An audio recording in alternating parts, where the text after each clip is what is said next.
Okay, I didn't check anything before I started this. I think the audio looks okay again. This is hopefully fine. What is up? Today, back into Blender, into Unreal Engine. It's gonna be like this for like like a year, something. Long time. These projects are long, but yeah. I try not to think about that too much, other than I just thought about it a whole lot. So Blender, yeah, getting better. Got to build some more grip equipment. All that good stuff. All that good stuff. I really, let's make sure my audio is still here. Okay, it is. My head's cut off. I moved something. I moved stuff. What's up, Dynamite? You ready for the blender? I don't know if I'm ready. Guess I'll do this. Croppity, crop. I don't know. Doesn't really matter. What's up, Quattro? It's a morning. It is a school morning. So is this working still? Okay. I need to like not touch anything. I like end up I still haven't. I have these two like Elgato key lights. They're just not really set up correct. They just like, I just randomly put them there. I haven't looked at them too much yet. The Unreal Engine Marketplace. I'm still conflicted. I mean, I'm not conflicted. I mean, I use this stuff like crazy, but like, at the same time, I need to start like chilling it out and like building my own stuff. I mean, I guess that's kind of what this Blender initiative is about. Is just like I am going to create like a really big repository of assets specifically for just like kind of next phase of Cine Tracer, which is like attempting to move it into like a version 1 state where we're going to be simplifying things a lot, but then it's going to hopefully work on IO. Oh, those are such a pain in the ass. I have such a hard time modeling out trim. I get so bored and I just stop. But I'm going to, these are just like, and a plane. Ooh, this is just like a reminder of stuff I need to actually do. Oh my god, that's a nice looking hockey stadium. See, this is the thing though. It's like either I do it or in like 5 seconds I have like a really, really good like jump off point. So these are too cartoony. That's cool. Materials, don't love them. This is, see, they're baked. I know this creator, like baked lighting, it's like always like, oh, it's amazing, but like we don't really bake anything. And you can't get this nice iMac Pro. I'd almost get it for that. And the glasses. We still can't get this fidelity without baking. Someday. I used to be like super impressed by these, but now I'm like, you know, like I've built them out enough times. It's like, I don't know if I'm going to allow people, well, I mean, it's not like an allowing thing. I don't know if I expect people to be able to, even if I make like a really easy system that's like has like snapping and like really easy to connect walls like this, that's complicated. Like it's really an architect's job. Like, so I still have like a feeling on how I'm gonna approach making sets that complicated. I'm trying to make it easy, simple ones, but then that's an architect. Even if I make it simple, it's still like a lot of work. What's up, Brianville? What's up? Yes, sir. Western. Well, that's not what I'm working on today, but I'll tell you, there is a ton of Western stuff. Nah, that's bad. No offense to the person making it. I don't like it. But these are good. These are a pain in the ass. I need to just get really good at making them. That's pretty much like... Oh, they made the modular. That is 100% the move. And then and then stairs. There's just a lot to get this stuff right. We're going to get it. I have the basics. I have like the framework and the basics of all of these things. Like it's about like kind of like bringing them together, refining them, standardizing like a material for all of them, just cleaning it all up. We're gonna have a procedural version of this. That was like one of the first things I made in Cinema 4D was a procedural frame. It's just like a profile that you tell it how far to move, and then some other designs that you parameterize, and then you stick a custom JPEG in the middle, which we have that written already. Those are just really nice skinned ones already. I wonder if those can change size or not. This stadium though, that's a lot of work. It's not even like the straight up modeling, it's the research, which this looks like, I don't think many people are going to freak out about the scale being off. I don't know anything about hockey. That being said, like why are there 4 circles? I don't know what happens in those circles. I have no idea. Those gates. It seems overwhelming at first, but like the longer I do this anyway, I look at this and I'm like, okay, I know what parts make up, you know, are made up here. Like 90% of this is these chairs, besides the rink, right? Like the dressing is like, this is a nice tile, but this dressing stuff I have like, you know, a lot of this to pull from. But in the end, I really don't want to use anything off of the marketplace. So that'll be interesting. But for now, it's quite a good stand-in. That's cool. Anything happen in the news for the engine? 4.23's out. I am not ready. There's a good Western stuff. Oh yeah. There's like a really good one. There's a lot because it's like, you know, I'm playing Red Dead Redemption. I played it for the first time last night. It's kind of annoying. Like, it's like you're kind of like, it's like hold forward and watch us talk kind of game so far. I'm like, you know, and I don't really like the shooting in it at all. I own this. I already have this Western Saloon here. That's pretty badass. But I said I was committed to beating it. Then I'm like, I don't know. Actually, I'm kind of don't. I don't like not being able to move and like you just kind of like walk in the snow. I know it's just the beginning. I'll keep playing. I think it becomes like more. I think it becomes more open world later. I am a little sick. My kids started going back to school, and so they're sick, and I'm sick. Just a little bit. When I'm like actually sick, I don't stream. But yeah, this one, this artist, I mean, this set went pretty viral.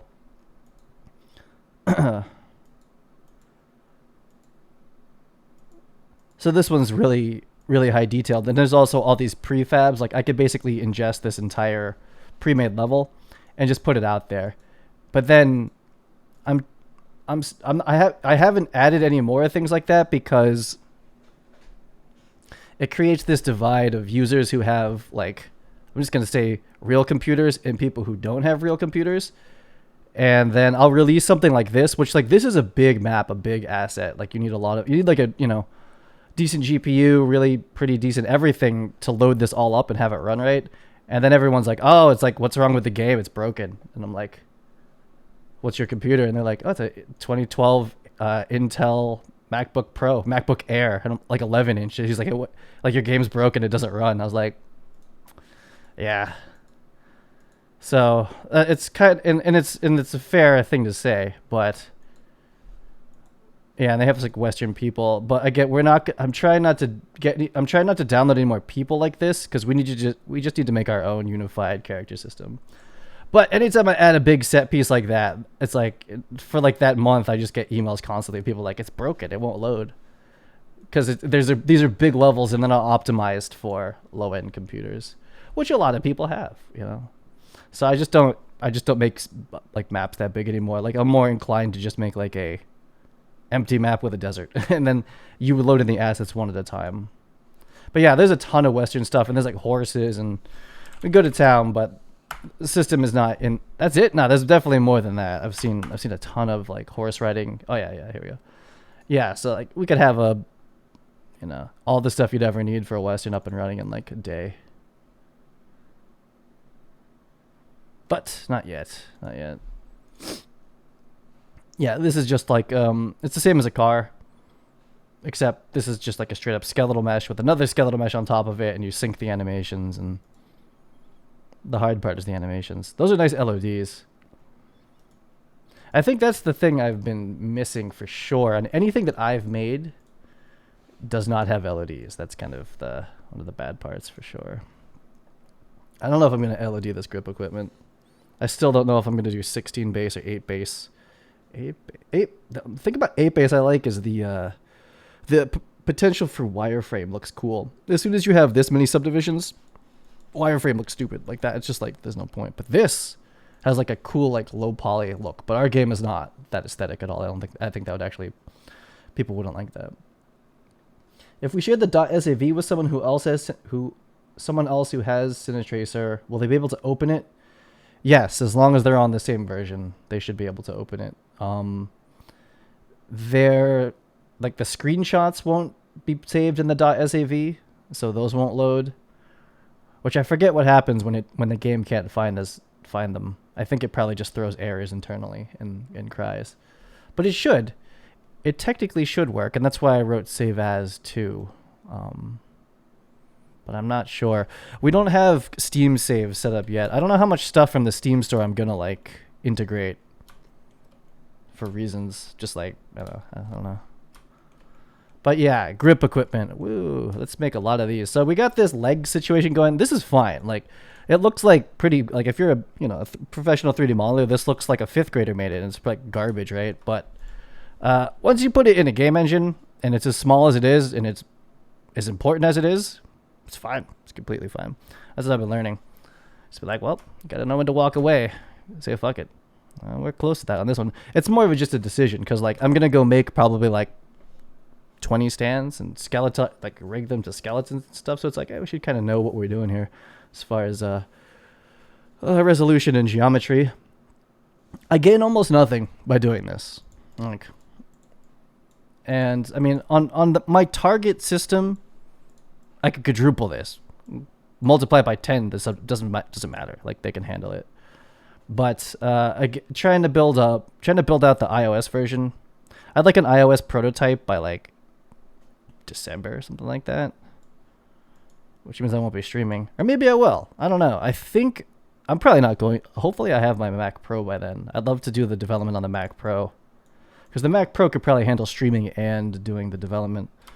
I should probably do the Unreal Engine on my non-existent Mac Pro, because then I can have the iPad just plugged right in. You can just push the builds versus having to like port this over there every time.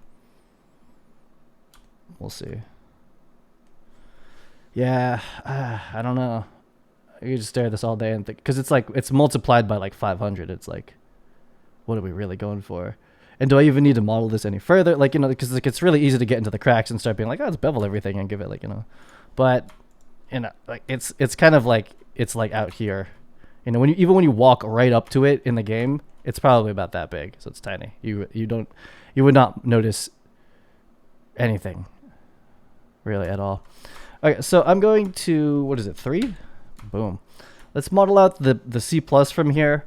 And we need a C+ 40 and a C+ 20. It's just a bunch of risers. And I don't know, just kind of keep wailing away at this. I'm just going to make this first C stand. I'm going to make this one and the 20-inch. Bring it in, rig it. These don't get skeletons. They don't need them. They're just straight single axis transforms, basically. So no skeleton needed. It's the light stands that are much harder.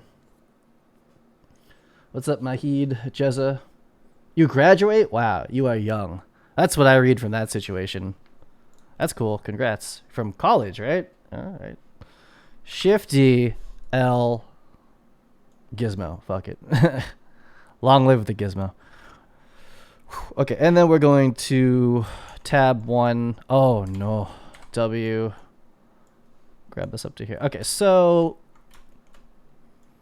all my C stands are at my wife's studio, so I don't have them on hand. So yeah, how to tackle this. So these collars here, it's like a cylindrical collar with a cube stuck in the side with a T handle. It's like I'm gonna make so many of those. I should make one. Yeah, I should.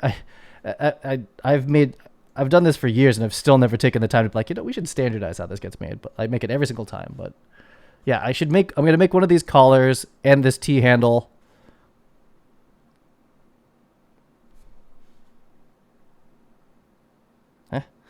Yeah, and they go on every stand and it gets scaled around differently, but we should just make one and kind of go from there. So there's the column, there's the main column. So this is the turtle C+ stand, and now we're making a 40-inch riser, and then there's one that's half the size, and that's it. Really not too bad. So we're gonna do shifty right click gizmo, and let's see how much we've learned here. I'm gonna tab 3 this. Nope. Okay, really? That's a Maya thing, huh? I can't select this. How about vertices? Select vertices then 3. I don't trust this. Okay. Damn it, what's the button to focus on what's selected? Oh, the caps lock is on. Blender 2.8, focus on to selection. Yeah, give me. That's real important. Oh, you'd think it would be like, nah.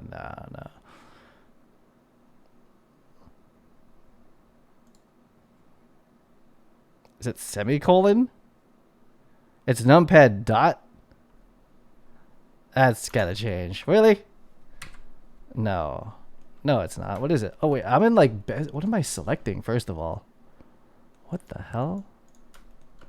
What the hell? Wait a minute. What is this? Oh, okay. Yeah, we're in a bad way this morning. Let's go back a lot. So I haven't been selecting through and... Yeah, all the things. That's fine. What's this Bezier curve shit? What is this? How come you're still selected? We're in a really bad way. I don't like this double selection thing, or at least I'm not comfortable with it. Yeah, what's with this red selection? And yeah, we got to turn this on. What the fuck is this? What? Oh, is that the seam? Is this because I UV'd it? That's a UV seam that's red. Okay, fine, fair enough. Fair enough. So I wasn't selecting through. It's another thing about Blender to select. It's just how they do it. In Maya, it's an option. It's like I forget where it is. I always have select through on by default. Like it's very, I feel like it's, except for polygon selection, but then I use paint select. Why would you box select this, but then only want the front ones? It just doesn't, I don't work that way. Shift D, nope. Shift D, right click. So I'm still bad at this. I think I had something selected that I wasn't used to. What's the game? It's called Cine Tracer. If you Google it, or just look on this YouTube channel, you'll see quite a bit from it. From high school? Fuck, you are very young.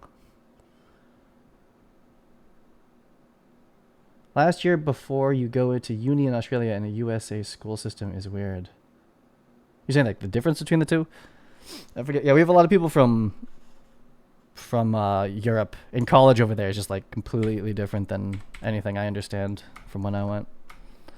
Okay, I don't like seeing the UVs all that much. It's kind of distracting when I'm modeling. Like I only need to see UV seams if that's what those are, which doesn't seem like it is. That seems like something else is wrong. Is something else wrong here that this is red? We got lots to learn.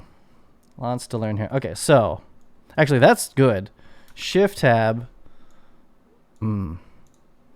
I need to know the hotkeys for this if they exist. Shift click. Wait, shift click drag to select multiple. Okay. Man, I need the hotkeys for like I'm still very bad at I'm still very bad at the snapping system in this.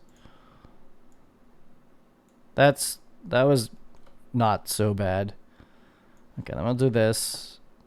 And I should be able to scale this, but I can't figure it out. Like, how do I scale this but not on Z? Oh, that's the question. S Alt Z. No. S. Ah, fucker. Okay, so let's try. So how do I just need to. I guess I could just scale it uniformly. I want to scale it on X, Y. So isn't that Alt Z or is it? I think it's Shift Z. Yeah, that's it. Assuming this isn't like distorted or something. We'll just go over like a little bit like this. Let me look how we did. Okay. Okay. That's okay. Tab. And we're in wireframe. I like wireframe on shaded, but I don't know if that exists here. Oh, and I guess we're kind of committing to base 8. No, that looks garbage. We can't base 8 it. Like, if it's a full reflection, well, that's the question, actually. Let's go base 8, and I'm going to smooth this and harden those and see how terrible it is. How terrible. I don't know. There's something, like... something satisfying about, like, a low poly thing like this, but at the same time, it's kind of... What am I going to say that is? What is this? This feels weird. Oh, it's like shaded. This I almost didn't see this face here. Kind of weird. Okay. I'm in... Is it not tab? It's not tab. What is that? What is it to switch modes again? Damn. For some reason I thought it was tab. It is tab. Okay, thank God. Okay, cool. Awesome. Oh man, this shaded view is deceiving. That's fine. Yeah, at a certain point we just start to make up our own shit. Yeah, so it's kind of like this. Well, I guess we could do the little detail here. I'll do that. So in Maya, you can select just the top face like this. I don't know if that... Yeah, okay, we still are. Okay, you can't undo view changes. That's fine. And then we're gonna inner extrude this. So what is that? I don't know what the shortcut for inner extrude is. I'll learn it. Inset faces, I think. I'll just click it. It didn't work. Sure. Yes, that's fine. Okay. So eyeball that and come scale it later. Then it's E. Okay. E just does it up by default. I'm just gonna eyeball this for now. What is the best way to go about this? Is where you can fuck up. Like if you extrude this wrong, the wrong way, then you have like faces inside of each other. It's almost safer to delete this piece and just do it from edges, which is what I'm good at. I don't know. All my normal polygon workflows are just, I don't assume they apply here. So I'm just gonna keep hacking this until it kind of happens. It's an awkward way to select the rings here. You didn't want to use C4D. What's up, Edmore, man? How's it going, dude?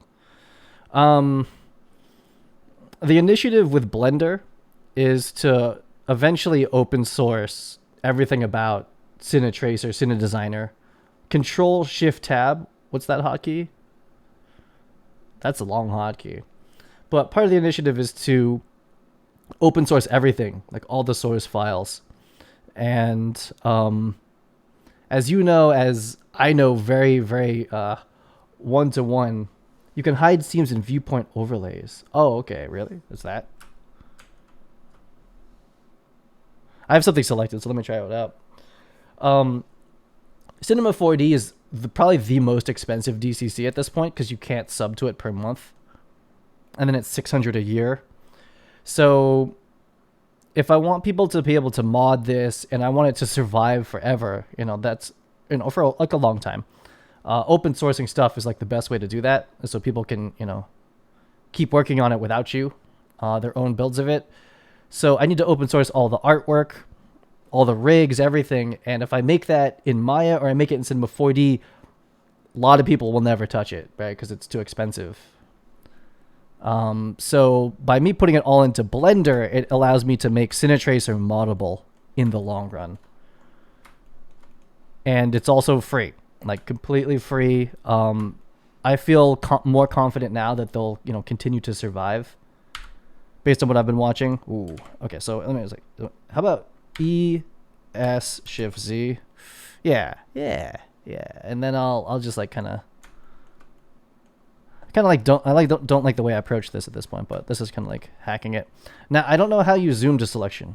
That being said, I don't know how to do that, but I just feel like this platform is gonna outlast the others, and I did not feel that way before. Okay, Shift S was not the move. We need to do E and then no.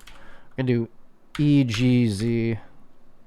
You goddamn bad. Okay, I think that did extrude it, so I have to be careful here. So I'm gonna do what's redo. Sure it is. E, no. EGZ. Yo, what the? This is how I end up with effed up edges too. Anyway you slice it, you can fuck up. You can fuck this up pretty hard. Wow. Okay, so that's like I went like way too far. But yeah, so basically I want this platform to be more open source, more transparent, more moddable, extendable. That's both for like individual users, but also coming from spending a month in LA talking to like the biggest VFX studios that exist. One second. People need to make their custom solutions, and basing that in Maya would have been fine for the big people, but Cinema is just, it's not the right place. It was the right place for Cine Designer though. I still believe that.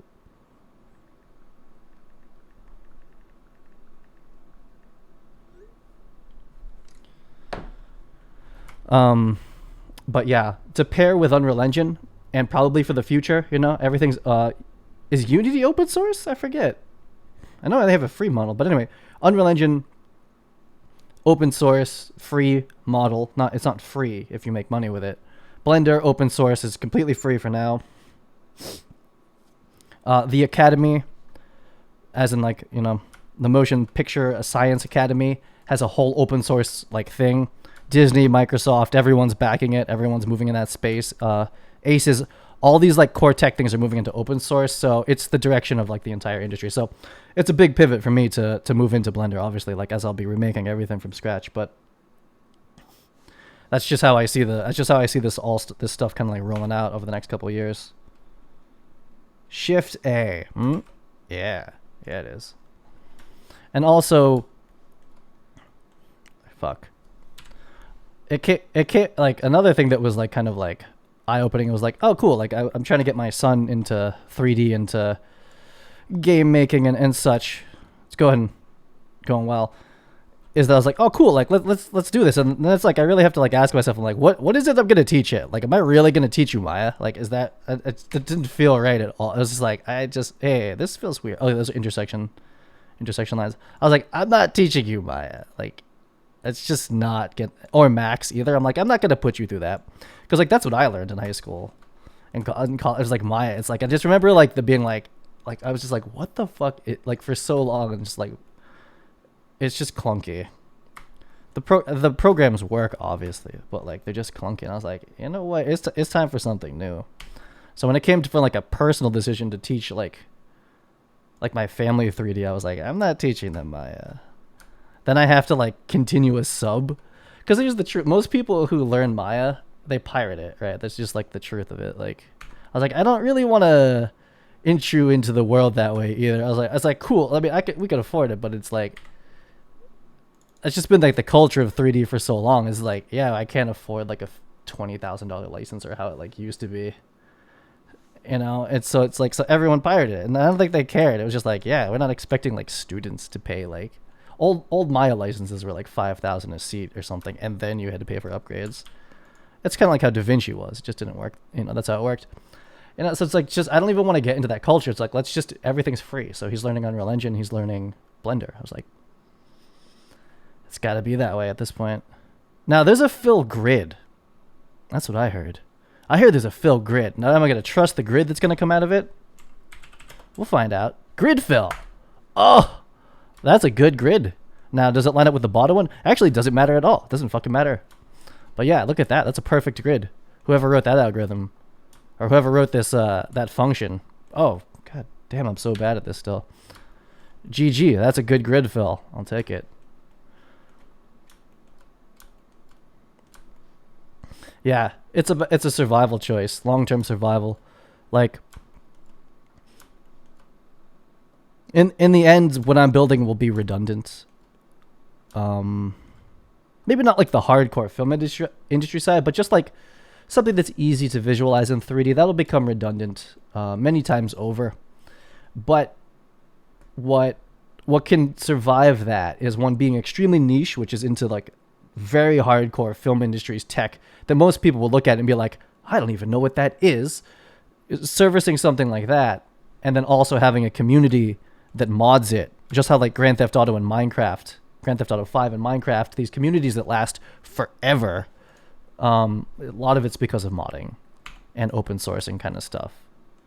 So that's the idea. Cinema 4D, when that was the product, was Cinema Designer, it made a lot of sense. It was like the best, easiest one to learn, and had a renderer in it. It was the cheapest, even though expensive, way to get into it. But now with Unreal Engine and all these other things, you know, the industry and the market has changed quite a bit. Now, is that a cube? It's been a minute. So we're gonna do the / and do this. Just bevel this whole thing. Tab 2, like that. And let's see, we're gonna do this. And what is bevel? I don't know any of the hotkeys. I don't even know the beginning of like getting into them. Like, what's bevel? I don't like. In cinema, everything's behind like a kind of like a. All the different context menus have hotkeys to get into them, and in Maya you hold space or you right click, or you shift right click, or you control shift right click. Here, yeah, there's still right click. Okay, so that does it. So we'll do bevel edges is control B. It didn't work. Do I have snapping on or something? I think I did bevel, which is super dangerous to bevel and then not change anything. It's just like here's extra lines that you can't see. Okay, and it's off. How come that didn't work? Is this it? Bevel? Well, okay. And then let's look at the little, this thing. Base meters is rough. I am so used to Maya. I look at that and I'm like, that is a weird ass number. Because I'm not used to having like the extra it's extra 2 zeros, right? I'm used to working centimeters. So take out these other, I'm like, that's tiny. What the fuck? Like it seemed like that's a mistake. Well, it's not a mistake. It seems odd to have a system be base meters, which you could probably go change it. But default, it came in base meters because that means to have like kind of small numbers, you have to have a lot more float precision in the system. Like, because you're going to have so many decimal points, it's like your precision needs to go like out like, you know, to the 10th or something. That just seems harder. Takes up more memory.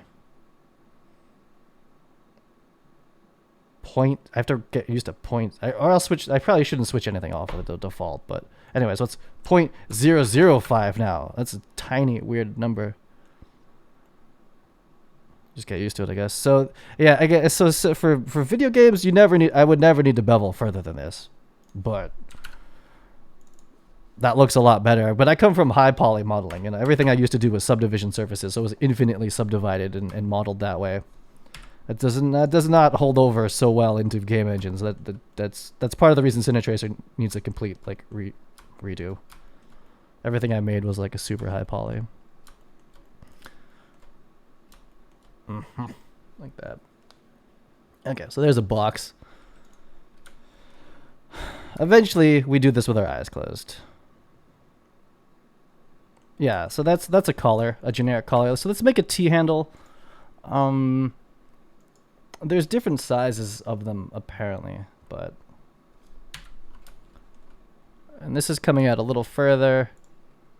This is we're looking at the real version of this thing. It's definitely helpful, but oh no, oh god. Alt Z, select through, pull it out a little bit. So there's a little bit of a washer situation here, like a circle that gets inserted into that. We'll delete the back face because we care. For video games, and yeah, let's start making this T-handle. So the T-handle is, let's just do it. Actually, I could take this cube now. Let's just start from scratch. So we're going to take a cube. It's going to remember its last parametric settings. We'll just bring this up here to kind of roughly. These aren't like photos that we're taking at the right dimension, right? So it's not to say that this is the actual height. So we're just going to take some liberties here. In the game thus far, the size of the T-handle will never matter. But I would love to get it detailed enough that it's like the video game wrench, where like it really does matter. Like you would want that stuff to be accurate. That wrench is like a mechanic simulator in VR where you build engines, but every part is like actually the part. I like it a lot. I talk to the developer every once in a while. Hey. Still don't know hotkeys. Oh, it's S. Yeah, so I'm gonna go ahead and say it's probably like, it's like this. And so yeah, so then we're just gonna tap. What is move viewports to selection? That's a pretty important hotkey, especially because I'm just not that comfy in Blender.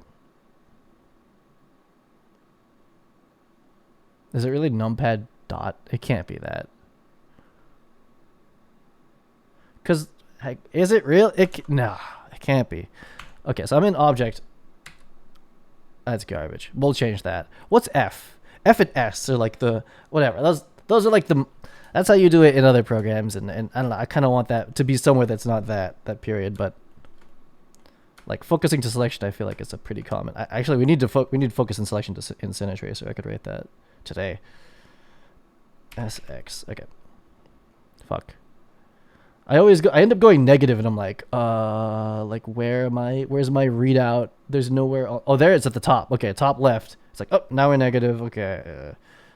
Yeah. Okay. So say something like that feels about right for the T handle, and then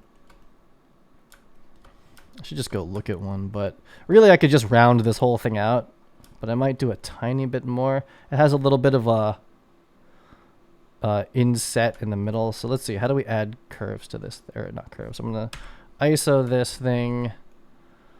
Let's be good at Blender.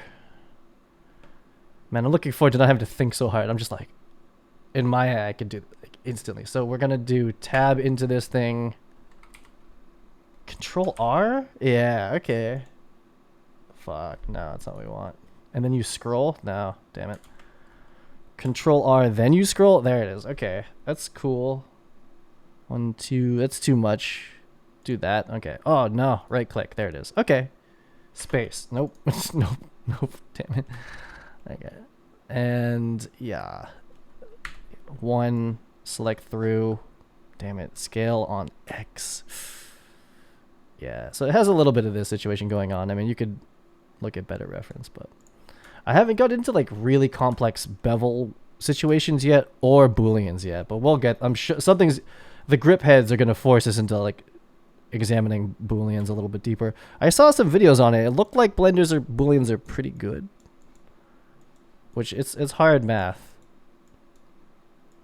And because it requires you to understand, whoever writes it has to understand kind of like modern meta on topology as well. Now that I select a face, that's what happens when you select continuous rings. It does the face too, but okay. So that doesn't feel good. Yeah, we're gonna undo that. How come it didn't bevel?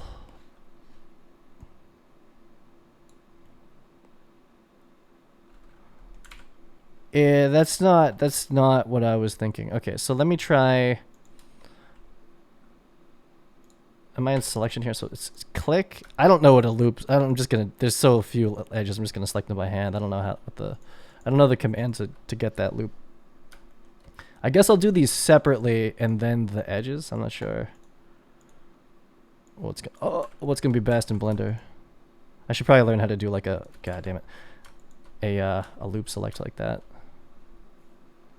Numpad dot to focus on select. That seems crazy. That's like so far out. We just don't do that in Blender. Is there like an alternative? That seems so far away. Like in every other program, it's like F. Like it's on home keys. It's F and S. F in Maya, S in Unreal Engine. It's like, because we do that a lot. Especially if you're in like inside of a model and you need to like, you know, reorient yourself. Seems like you'd want that to be closer. What up, Italy? CG cookie. Nice, nice, yeah. Yeah, I'm not worried about the price of any of the programs. I guess it's just kind of like time commitment into it. For me, it's definitely a, well, I guess it is for any learning anything new. It's a balance of just of learning it, of like watching tutorials and just fucking doing it. Like both of those have to happen. God, what's the bevel hotkey? We're gonna need that one. We'll get it eventually. Bevel. Okay, and then the parameterization comes up 0.005. That's too much. Well, what? That's a weird limit. And then what if I do 2? Oh yeah, 23. Perfect.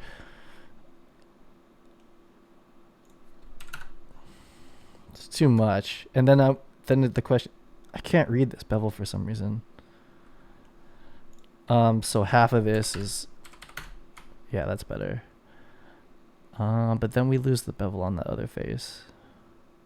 I didn't get this curve I wanted when I beveled the whole thing. W. So let's try grabbing the whole thing around, because like really I want like a somewhat even bevel across that. We need the bevel hotkey real bad. 0.0025. I like that you can type that in Maya. It was always kind of oh, that is offset. Is it width? It's different. I want it to be on width. I don't like it being 0 to 1. I like it being like in real world dimensions.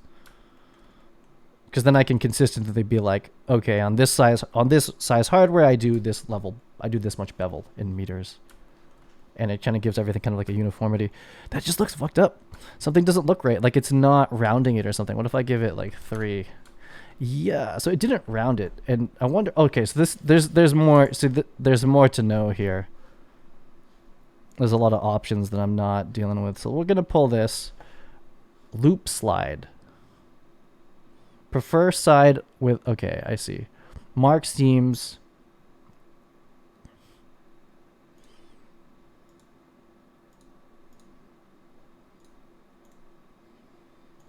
Okay. Fuck, what was the default? Go ahead. Okay, can I reset this tool? How do you reset this thing? Reset to default value. Hey, that didn't work. Reset to. Okay. So we're gonna unclick this. Okay.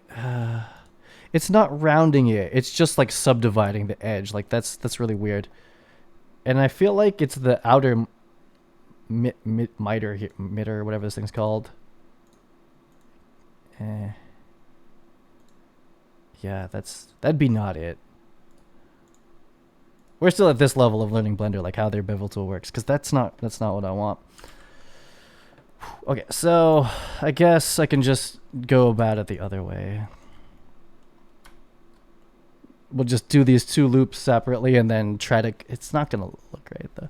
I should be able to. It's not rounding. It's just subdividing. Like it's like inner extruding that piece. It's not so much that I care how this looks. It's just like I don't understand the tool. Like that's why is that inner extruding? Like it's not beveling at the center. What's that called? It's the profile. That's not doing fucking anything. What the hell? Like it's extruding it out. Am I extruding or something? It's bevel. Like what happens? Is it because that's it's worse now? What did I do? Material none. What? It got worse. This got worse. What did I do to this thing? Is it have to do with this? I don't think so. This is just like this is again the issue with having like 0.0025 being the number. I think you hold shift and your precision changes on the sliders. But what the hell is this? I made it worse. Loop slide.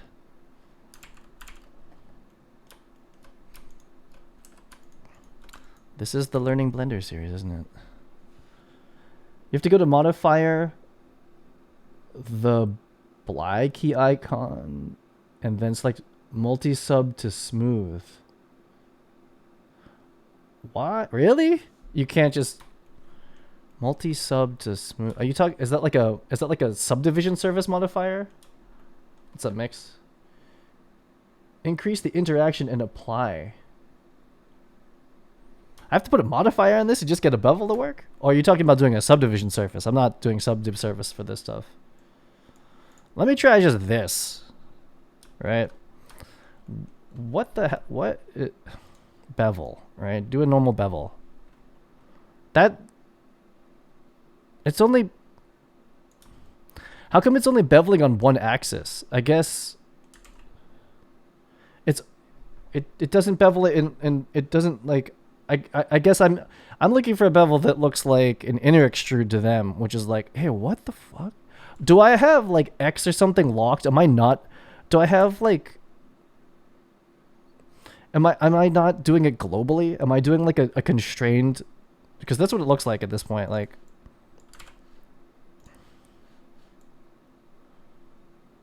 I have like an axis locked or something, right? Is that what's going on? Like I've locked this somehow. Like I'm not beveling across this axis, the X axis. Have I locked bevel X off somehow?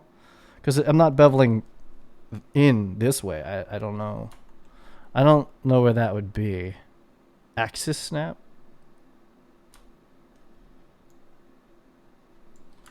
That was interesting. Yeah, that's what it feels like. Like I need to reset this tool completely. Or... Because that's what seems like is going on.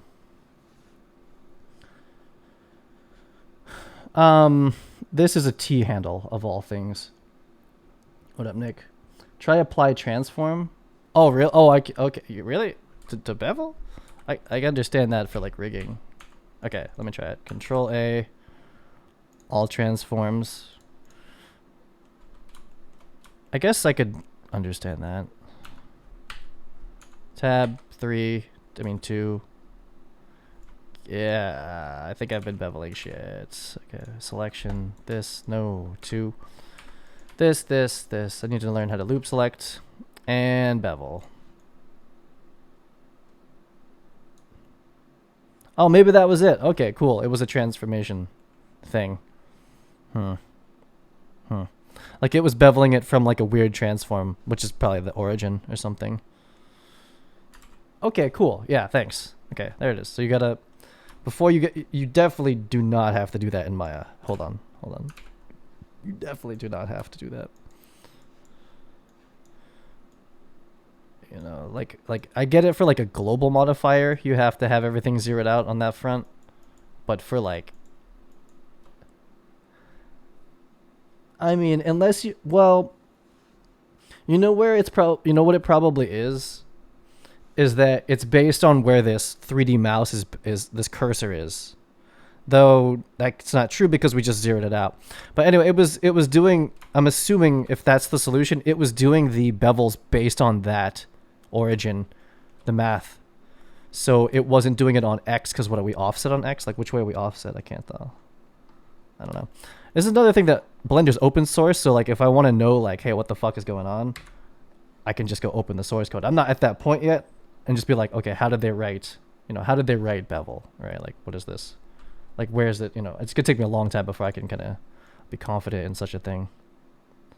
Ah, there we are. Okay, that's all we wanted, Jesus. Good to know. Either that or, model an object like this at the origin. And that's probably your best bet. But I'm modeling it in free space because of the way I have reference geometry for it. So, yeah, okay, so 0.0025. There it is finally. Okay, T-handle. Really low poly, gross looking T-handle, but you won't really ever need more precision than that in this game so far. Well, that took a long time. But it's just learning. It's just learning stuff. Okay. Cylinder time. You know what I should do is use the mouse, the smart mouse. But yeah, so like what I should do here is select this object. 3, select this face. Shift S. Move cursor to selected. Ooh. Yeah, that was it. Then I'm going to Shift A. This cylinder is gigantic. We're only going to use 8 subdivs or whatever. They call them vertices. That makes sense. Radius is real small. Height is also real small, like 0.1. Anyway, period. Okay. Transforms. Yeah, so anyway, this is in the right place now by default. I don't have to do anything. And then I'm going to do RX 90. Oh. Blender. 1. Nope. Tab 1. Yeah. Yeah. Did that faster than I normally would. Now we have a cylinder right at that in the right place. 3. Right? Already had that one going. I have to come and delete these back faces out.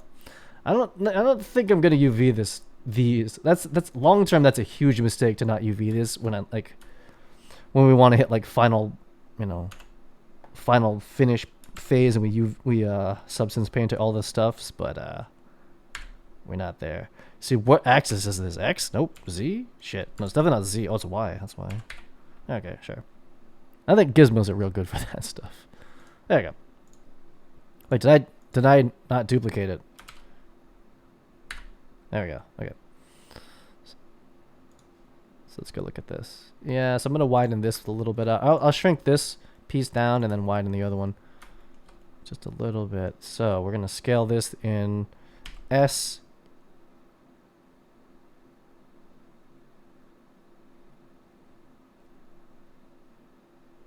Alt Shift Y. That takes so long. Just using a gizmo, I can just look at it. I was like, well, I don't know. Maybe it's worth learning how to do it like that. For me, it's a lot of thinking. I'm just like, what the fuck am I supposed to do? Like right now, SX. Now the kid too big. It could have a little intersect like this. You'll never see this.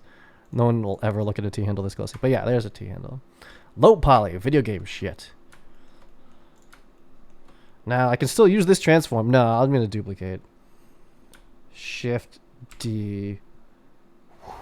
Right click. No, I'll just use the gizmo. Fuck it. Okay, see, like if you just use the scale gizmo, you don't have to think about like what axis is. I just go like this. I just see it. Now this is a known dimension. This is a quarter 20, but like that doesn't matter. There's nothing in this game where you'll be looking at something that close that you would care that should be quarter, like the dimension is known. Okay. Does that T-handle look funny now? Let's kind of look at it.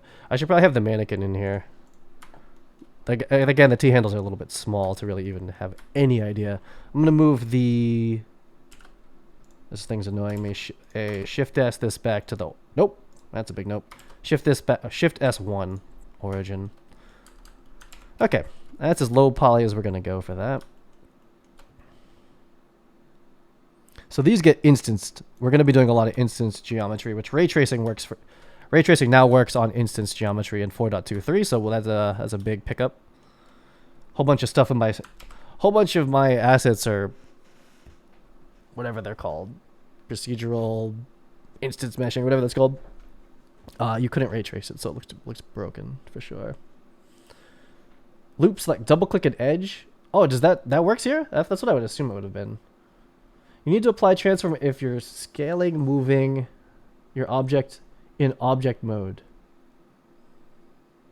But I was in edit mode I was doing an edge operation, which you would think, actually I don't know what I would think, you know, in most programs, like if I go into an object, I feel like it would do it based on its local origin. I don't know. I just feel like in most programs, if I like, no matter where the cube is, if I start beveling the edges, it does it based on... I've never written a bevel. Like I don't know what the premise is. Like, do you start?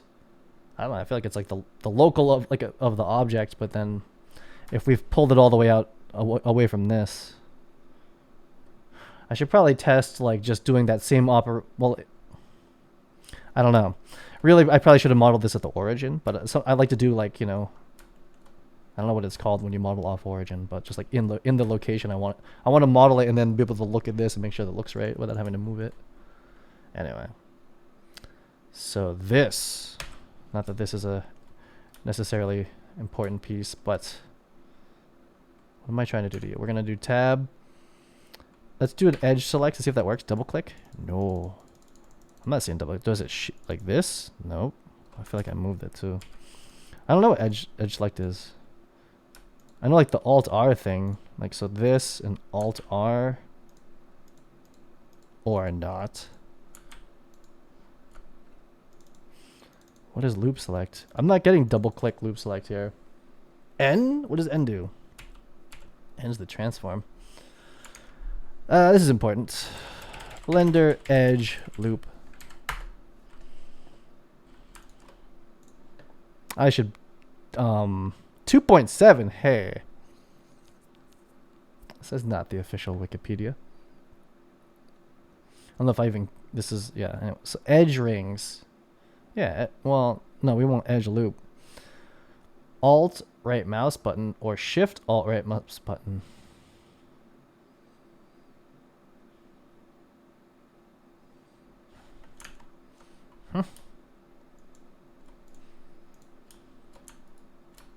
I think that must have changed. And now I've moved the funny cursor. Get out of here. It usually would be like, yeah, double click in most programs. No, something bad happened there. How do you loop select? How do I just select this fucking loop? Now I get why you don't want the gizmo when you're like doing it this way. So slow.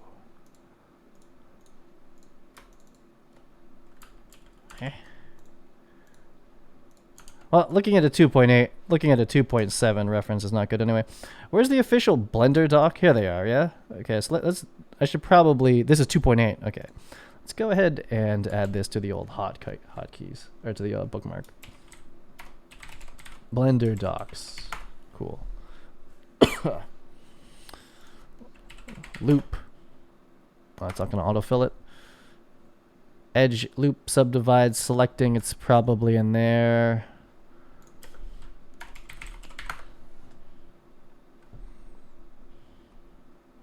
Okay, cool. Multiple switching, yup. X-ray, box, circle, select. This is select similar, grow, edge loops.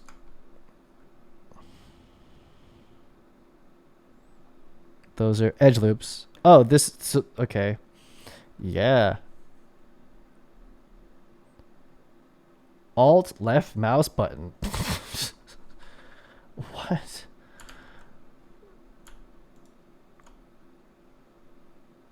I don't like that.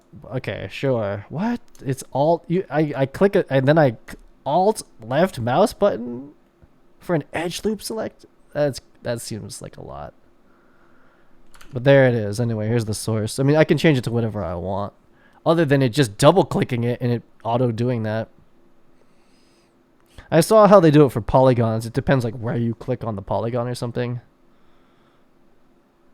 This says vertex mode. Edge ring. Alt left click. Did the people writing this? They've like never used Maya. They're just like, fuck Maya. I'm not even gonna learn how that shit works. We just build it how we build it. That's fine. But no double click. No double click. Switched. Yeah. Yeah. It turns out. I don't like it. What's the bevel hotkey? We're gonna need that. Is it B? I bet it's B. It is sure as fuck not B. That's box select. Okay. Oh, you know, here we are. We're in the Blender dock. Okay, so we're gonna do bevel hotkey. Is that gonna come up with something? There it is.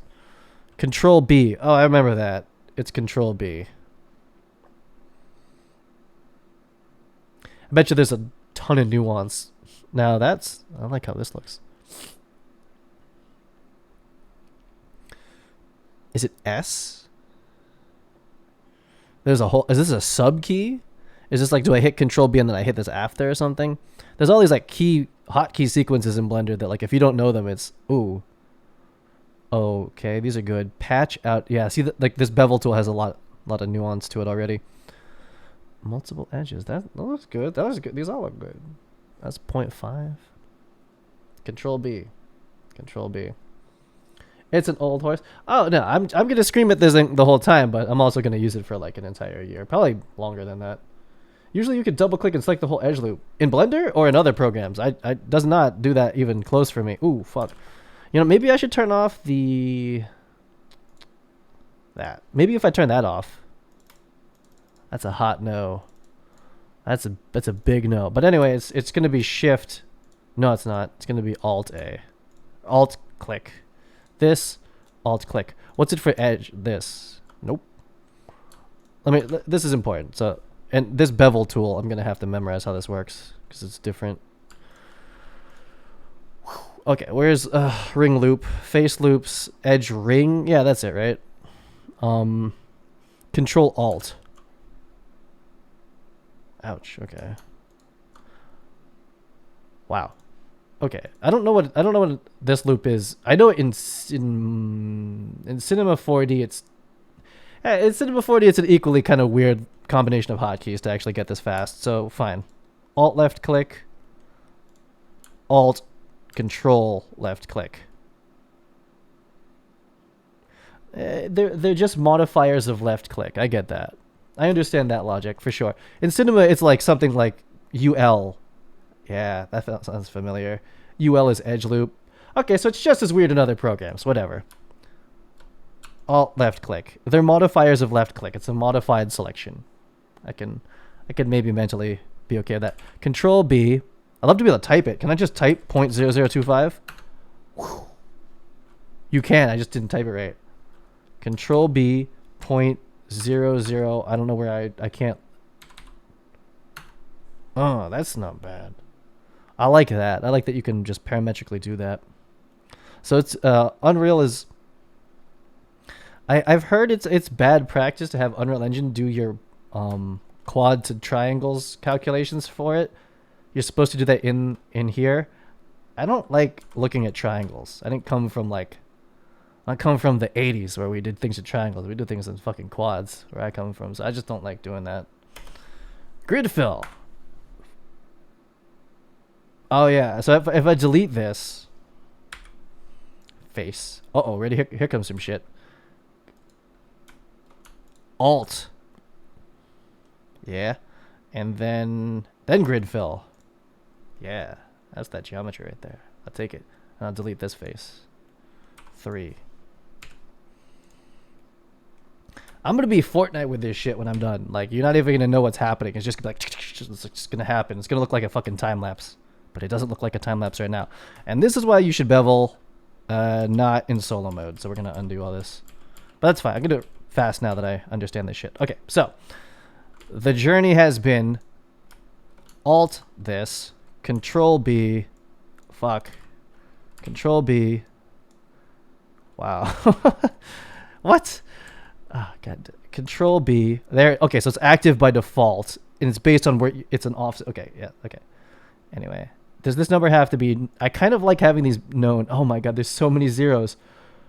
It's gonna be 0.0005. I like to. I'll start to have those numbers happen over and over again. Like I should be able to look at this and be like, that's a 0.0025. That's a 0.0005. It's 2 extra zeros than I'm normally. Maybe I should just switch the scale back into fucking into centimeters. Screw it. I don't know if that's gonna be an issue later. I feel like when you do that, then I'm watching a tutorial and then like some like the skeletons are gonna come in at the right scale, so I'd rather just like not. Anyway, that took a long time, but it's just a lot of like conversion to using Blender over other programs. Oh wow. So that's the slowest you'll ever see someone model something like that. But we're getting there. I'm okay with the loop selects. In Blender, in this instance, it's not working, but yes, it does. But it usually does? Really? When working on characters, want to select the mouth loop, I can double click. I don't know, but okay. I mean, that's what you'd expect. But it also didn't say that though in this. It's not like you double click to get a. Are you talking about faces? No, it's still Alt. I don't see any double click stuff. Like, there's not even the word double in the selection official doc. But maybe, are you in 2.8 or 2.7 or something else? Like, I don't see that. They've done it all based on left click modifiers. I wonder what control left click does.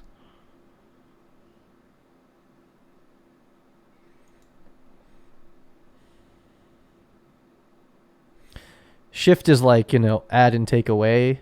Oh, control is probably just take away. Oh, that was stupid. Yeah. Shift and control. Shift is add or toggle selection. I'm not sure if it works like that here.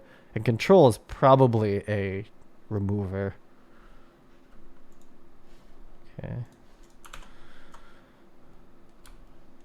Who is it? Flip Normals has like a paid Blender course, and I'm like, I might consider that. I like those guys. Anyway, that's very slow. So, I should see if I like this. Like, if I like this level of low polyness, like, this is a real video game here, but if you smooth the edges and stuff, it probably comes in okay. That's gonna be, let's look at that. Let's see if this amount of polygons, if I do the smoothing groups correctly, if that goes into the engine. So I'm gonna start up the engine. I'm gonna go to my dummy project. It's the same pipe. It's the same pipe. It's the learning pipe, right? It's really hard to learn anything if you don't have a goal, like something you're trying to get done. So that's the power for sure of Cine Tracer for me, is that like I know what my goal is, like almost always. Like I've had the same goal for about 5 years, and so whatever program or whatever it takes to like learn that goal, to be able to do it. Like if I have to learn Unreal Engine from scratch, if I have to learn Blender from scratch, my goal is making those cylinders over and over again.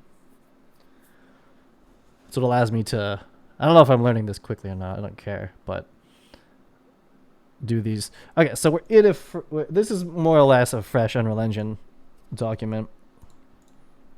It's just faster for root checks when I break things and have to delete them out. So let's go, let's do an attempt at understanding smoothing groups here. So we'll start with this piece, though it's going to be really hard to tell because it's so far away, but we'll start with this piece, this situation, this collar.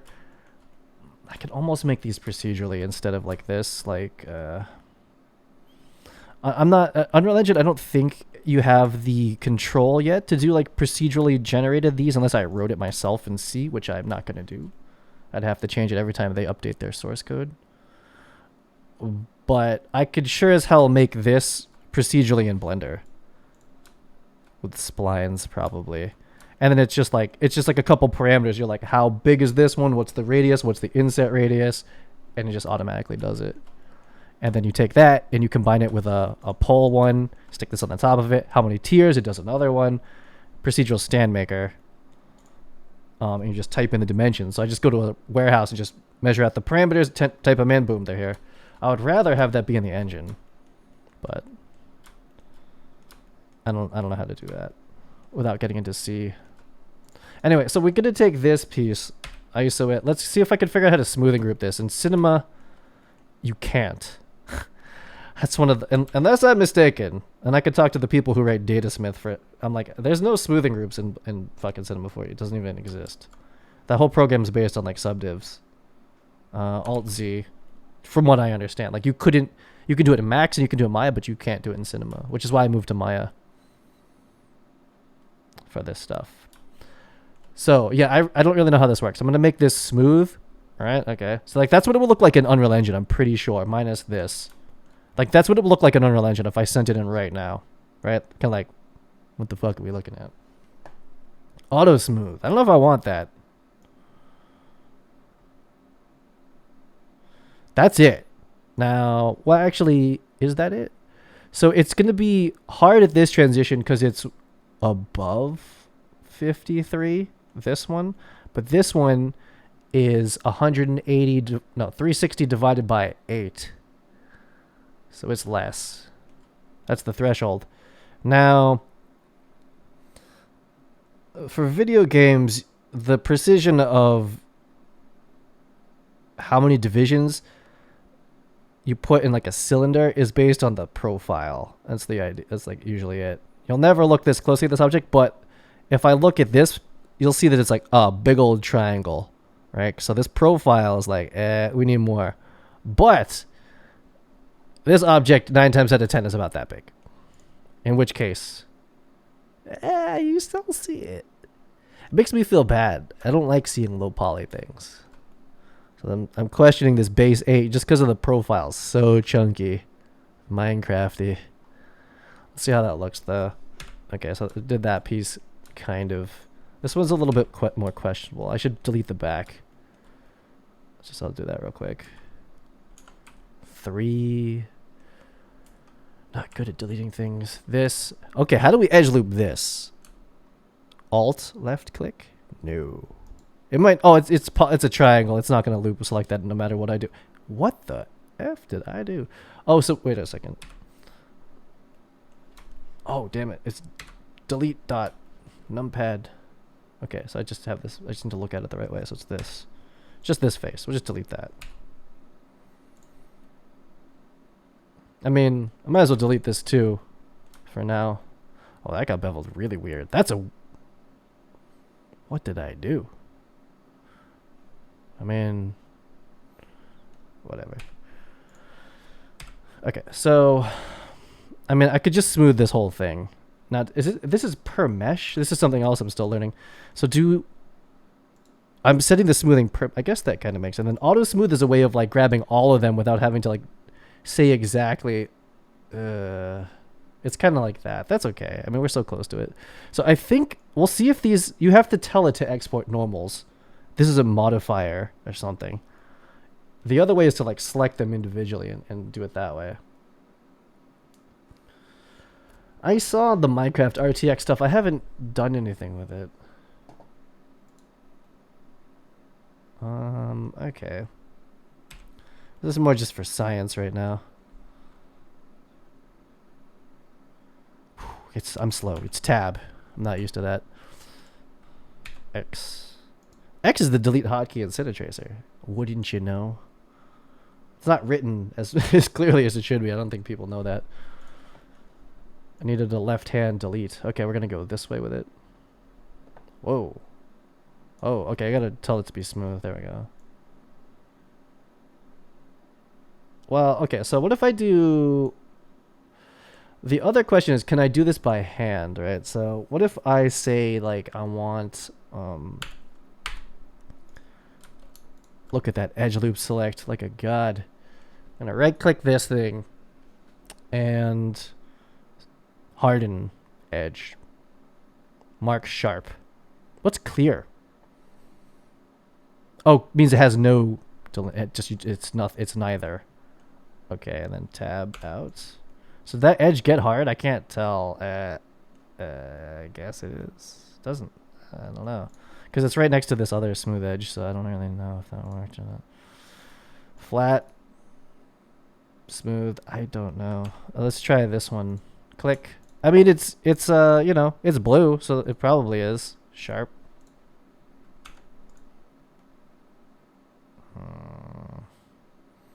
I can't tell if that's sharp or not. I don't think so.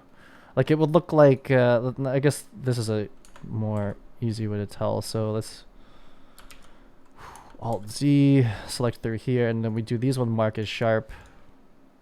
Alt Z back, tab out. Nah. So that doesn't work. I don't know what that sharp is. That's probably for subdivision surfaces, maybe. It's not for low poly. So then I'll select all. Clear. That was a steam. Clear sharp. Okay.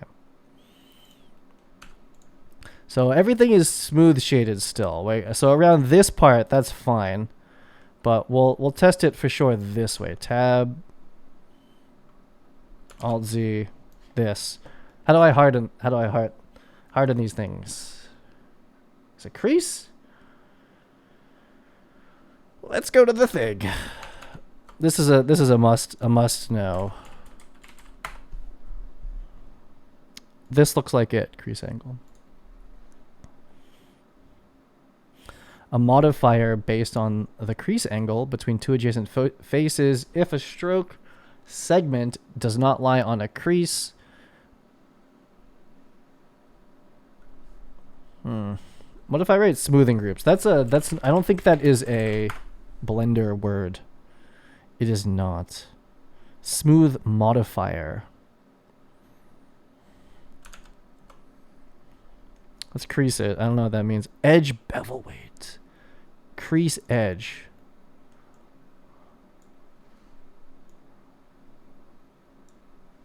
That looked like something right there.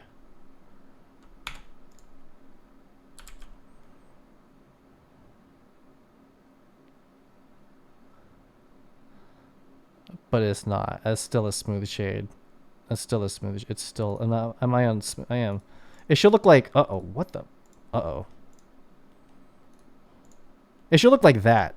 If I harden the edge, it should look like that. And if I smooth the edge, it should look like this. And I should be able to do that per edge. Smoothing groups. Yeah. That's like, smoothing groups is like a straight up 3D Max thing. Like you would literally have groups and then tell it what smoothness to be per group. Figure this out. It's just what do they call it? What's the word for it? Because I don't think this crease does it. Crease to me is from Maya, where you have a subdivision surface and you tell it to like no matter what, make that transition. And then it's like just go like that. So no crease on that. If you're trying to shade some faces flat and some smooth, select the face. Oh, the face. Top left menus. It's per face? That's interesting. So, okay, because I was doing it from edge. So if I do this, you're saying, can I right click? I hope you can do that from here. Oh. So flat. Oh, okay. Uh-oh, those are still creased. Oh, so you do it by face. Ah, that's interesting.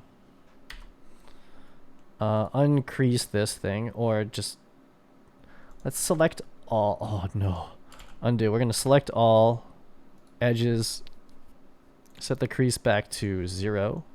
I think it's default. And so you're saying by face. Do you still have to have smooth? So I don't know, like, what's a view? Like, what is a view and what is actually changing it? So if I do flat, everything, it's like selecting all and make it. We actually did something to the mesh. It's not just like a display. So let's stick with it as flat, right? Like this is like, we know that all the edges is usually how I think about it, but I guess in this case its faces are hard, flat. They're flat. That makes sense. So then I would just take this. Okay. I would just take this group here and right click this and say smooth. Oh, okay, cool. Thank you. So you do it by face. So we'll have to see what you have to do for exporting then. I'm a little bit afraid about this 8, but again, 8 subdivisions, if you do it this way, it's not so bad. So then the other thing I was going to try to do, I guess, is smooth this face out, like this one. Smooth. I don't know if that's going to look right. Doesn't really matter. Really, you don't do it by edge? Because when you do it by face, maybe that's only how it works. Like you're grabbing both edges. Like I couldn't. Maybe that's normal. I mean, I don't know a ton about this like at all. Like I came from subdivision modeling, not this low poly and smoothing groups thing. I kind of like. I mean, I kind of want the whole thing to be smooth after all of that, but knowing how to do it selectively is important. So Alt, nope. Alt, nope. Nope. Okay, I don't know how to edge loops. Oh, is it like this? Yeah, I remember that. Okay. Then you right click smooth. So I just smoothed the whole thing basically. That's just smoothing the whole thing. That's good to know. You do it by the face. I wouldn't have thought that. I smooth with subdivision surface modifier. But do you do subdivisions still? I don't mean like I don't want to add topology though. Unless you can for some reason do it without adding topology.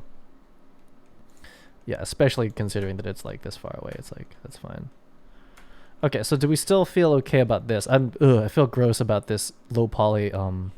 So that means like doing this and saying smooth. That makes that's like actually changing it. I thought that was like a display mode thing, but it is not. So what if I? Let me see this for a second. So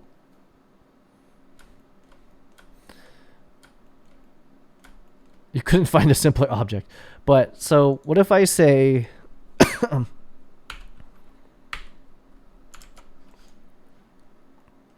Oh, it's faces. Smooth, right? But these top boys, those are UV markers, I think. And then these ones are flat. So many hotkeys. Alt Z tab. So that feels like a shading error. But it's because it's trying to do this like smooth cylinder shape when it is not a smooth cylinder. But the top is still hard. That's a shading error. That looks fucked. Like, that's bad. That's because it's too low poly, I would assume. But this is the blender shading. Ooh. Oh. We don't want that. Like, see, like it's a sphere or something. Like when it's not, it's just like flat. Okay. Well, this is all just to yeah. Okay. Well, this is how Blender is shading it. It's making it like as a sphere. Like there was actually like a underside of this, but it obviously is not like that. Like, we're gonna continue with this low poly thing. I mean, I could also be doing it wrong. That's like super. Oh god, that definitely could happen. I think I smoothed that by accident and then clicked something else, but. So we'll just smooth, and then this one's just going to be all smooth like that too. So I have this negative association with looking at like how Blender's viewport shading looks. I still like look at it, I'm like, yeah, it doesn't look very nice. It's okay. I know we have Eevee now. Actually, I've seen a lot of people do this type of modeling with Eevee with like a chrome material. I should probably start doing that. Because that's what Eevee was supposed to be, I heard. It was like Eevee was just supposed to be like a generic, let's make a viewport 2.0 looking upgrade for Blender, and then it turned out to be like an incredible like just real-time renderer. I think also at the same time computer GPUs were getting much faster, so you could pump more into it. Okay, so let's just bring this whole thing into Unreal and just kind of see what's happening. It's not done. We're still like in the science experiment phase of this. Empties. I also wonder how empties come in. Non-skeletal mesh for now. So this, okay. I should have a favorites. Yes, there it is. And I'm going to make in here a new folder for just testing. We'll just call it bin. And I'm going to just call this Smoothing groups 1. We're just gonna test some smoothing groups, see how this is coming in. And then this is the workflow. I mean, this, you know, once like we went through the skeletons, I get how that works. I need a really bad at Windows. Yeah, Windows. It's been many years coming back to it. Still pretty bad at it. So I think I could just put this here. We're gonna be here a lot. So yeah, okay, cool. So bin, okay, come here. So not a skeletal mesh. I haven't made any LODs. I should test that. I think LODs should just be like a naming thing. Like you make the LOD and then you name it correctly. Stuff, don't combine meshes. Well, actually, I mean, should I combine all these meshes? It's going to make like 50 meshes in this folder, but they're all going to get deleted anyway. Fuck it, I'll combine them. I don't know what those are. Import normals. All this stuff is fine. I don't need the materials. Sure, okay. Didn't like it. So something I didn't put the smoothing groups on it yet, but that's okay. Where did it go? Oh, it's in here. What? Oh, I put it into like the main directory. Did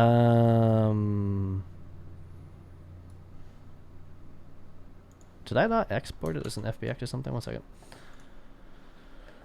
I think I just exported it stupid. Did I even export it all? FBX. Smoothing groups at FBX. Hold on. I screwed something up, clearly. X forward, Z up, selected. Did I select them or not? I think I selected them. We'll get there. Apply modifiers, smoothing normals only. We did face smoothing. There's got to be edge smoothing because that's how I work. But I guess it comes like if a face has a smooth edge and then I don't know. It doesn't matter. Something went super wrong there, but try it again. I have shit selected. Re-import. There it is. Okay. Okay.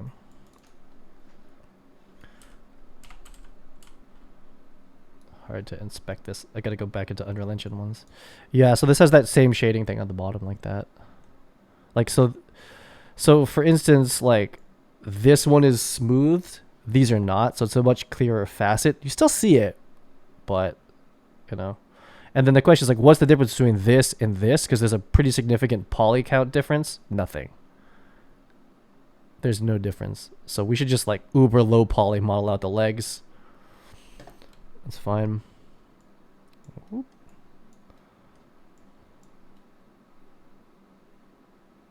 Obviously didn't UV this part. Well, it's just, we just extruded a bunch of shit. And yeah, so we just, I mean, it's gross. It's low poly. Like, I don't like it, but but it's getting it done for sure. So yeah, so so I guess we're doing per face smoothing. Guess that's working. None of this stuff is like that critical. Like it's not that big on screen, so it doesn't matter too much. But I just want to know the workflow if we start to make like some, like the cameras. The cameras matter a lot, like how they look, you know, because we're gonna get real close to them. But this, these transport controls are even weirder. Oh, there's like a weird polygon. There's a weird thing right there, whatever that is. So I guess that's working, you know, and we're gonna go for this like super low poly stuff here. Can change the matte cap. Yeah, I see a lot of people using Eevee for hard surface because the reflections are kind of cool. Okay, cool. So maybe I'll pick a better matte cap for modeling shiny blender stuff. And it looked like their smoothing estimation actually looked pretty similar to how Unreal's gonna do it. But once we light, it'll be different. I don't know if I'm gonna learn Eevee or not. I probably should just for fun. Yeah.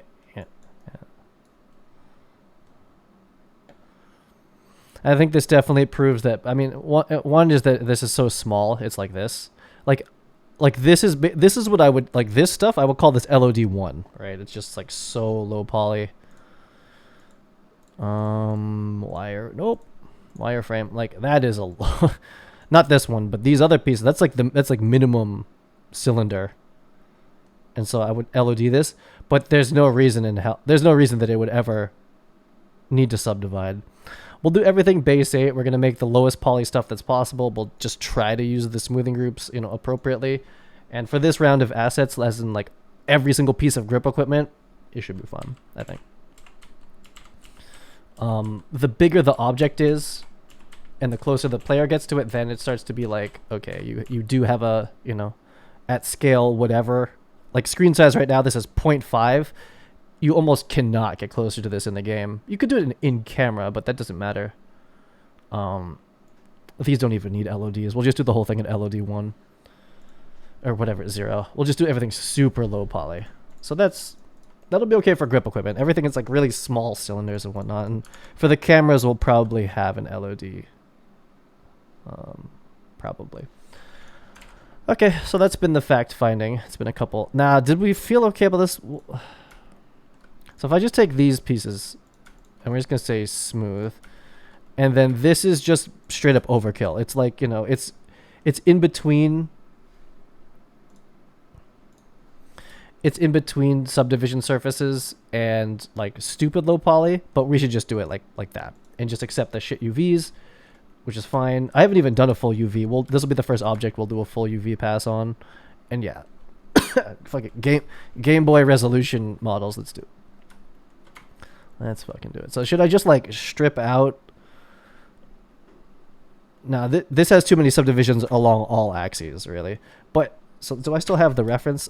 I do, but they're kind of bad. I'm gonna do this. Save. Now, what am I? There it is. Okay, so we're gonna do Shift D, Z. Oh no. Okay, so what am I? I'm in Object, Shift D. Actually, I could just free transform it. Fuck it, doesn't matter. Yeah, so we're just gonna keep this stuff like ridiculously low poly, and just kind of scoot it around for now. Taking liberties because this was not photographed parametric or orthographically or whatever. Okay, so I think all of the questions I had about, I gotta select through here. I think I am. I think all the questions I've pretty much answered for now on, you know, how we're gonna approach this next like leg of Blender modeling. Oh my god. Okay, and so there is, can I hit like GYY I saw or something to like just normal? Let's just try it. G. Okay, so its local axis is the world axis, so I don't gain anything. I can't like pull on like this normal's not defined anyway. We're just gonna do it by hand. That's fine. So we'll just move it, which is G. And I guess I'll model out the feet just because why not? Sure. Into this one, tab 1. This, okay. G on Y. Keep it straight.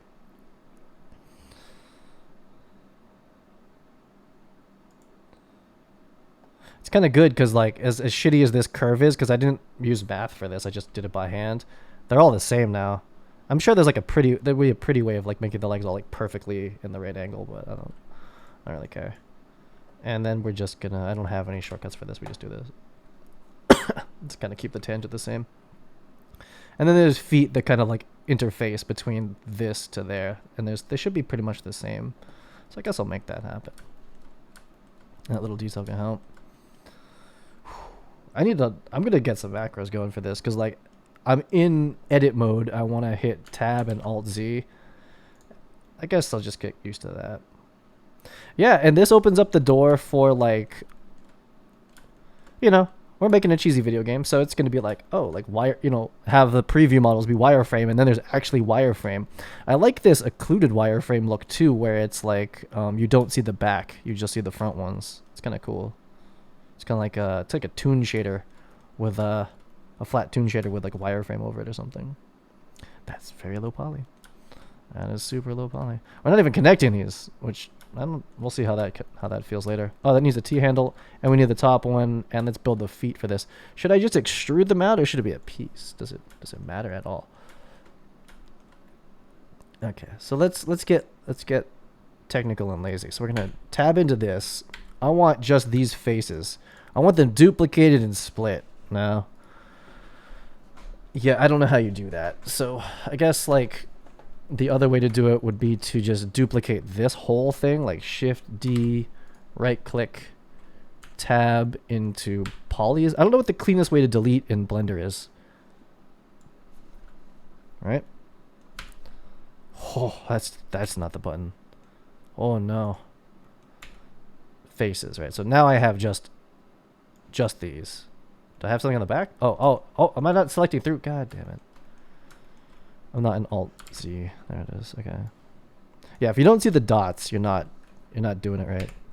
Faces. Okay, there we go. Is there something over here too? No, that's just the origin. So I have just these faces here. That's one way to go about it. And then E is going to extrude them out. I should go in ortho. E again. And then I'll just kind of like free rotate it into place, which is RX probably. Yeah. G. Yeah, okay. Little hooves, little C-stand hooves.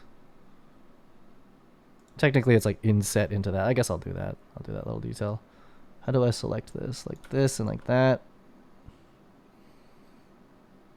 I don't know how to scale that.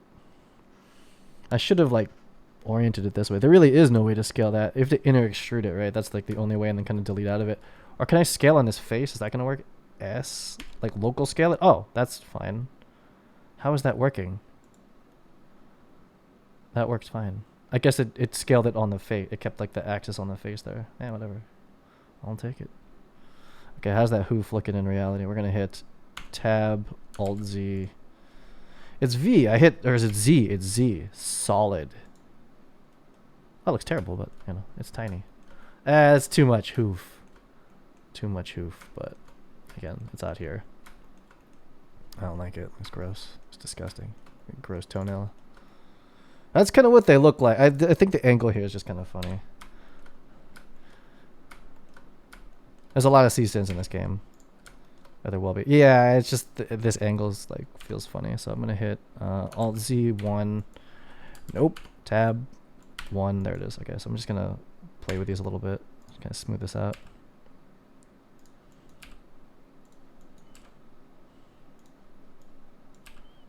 I don't care that we're losing tangency to this. I mean, technically it could be like in there.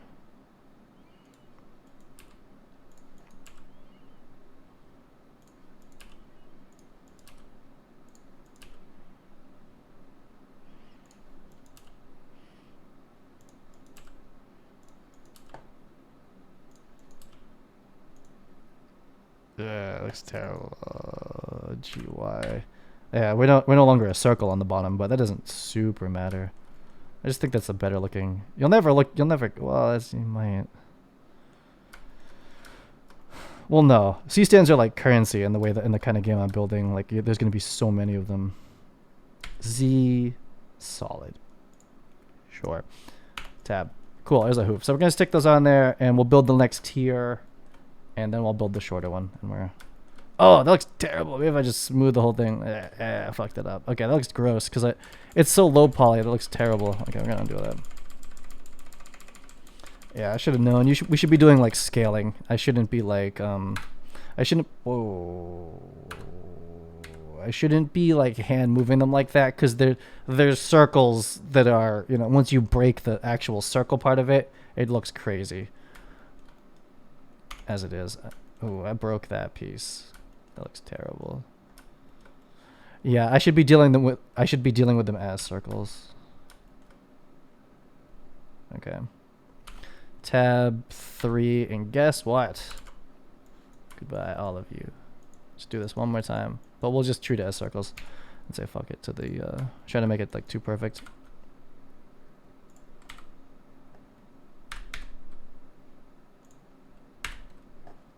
Look at all these hotkeys flying.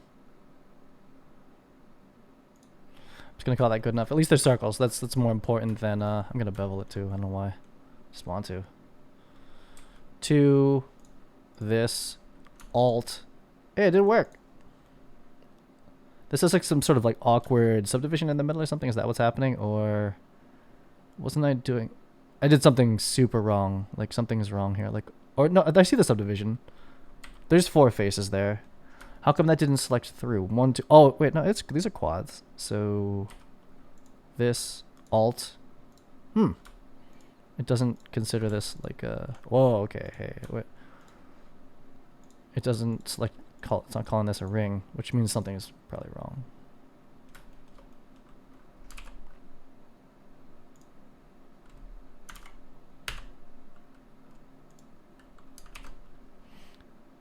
What the fuck? Okay, sure. Point. Oh, it's really 0.0025. Oh yeah. Okay. Yeah. See, we want to have those eventually all be the same. So slow.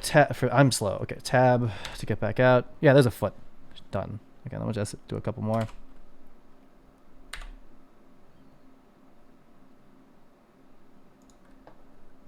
Shifty Y.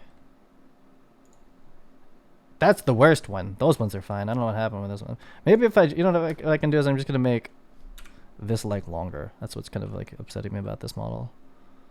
Tab 3. Alt Z. Nope. Alt Z. This one. And G. Just gonna kind of do that.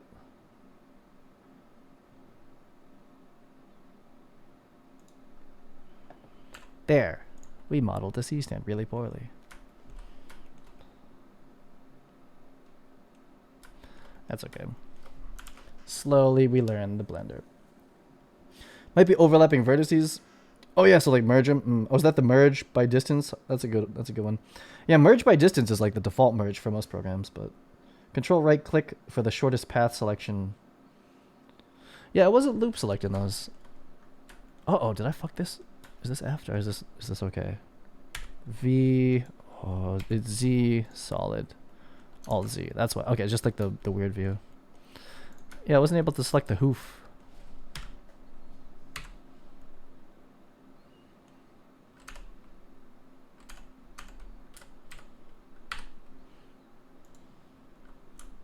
That one did it. That one didn't do it. What did you say it was? Control right click.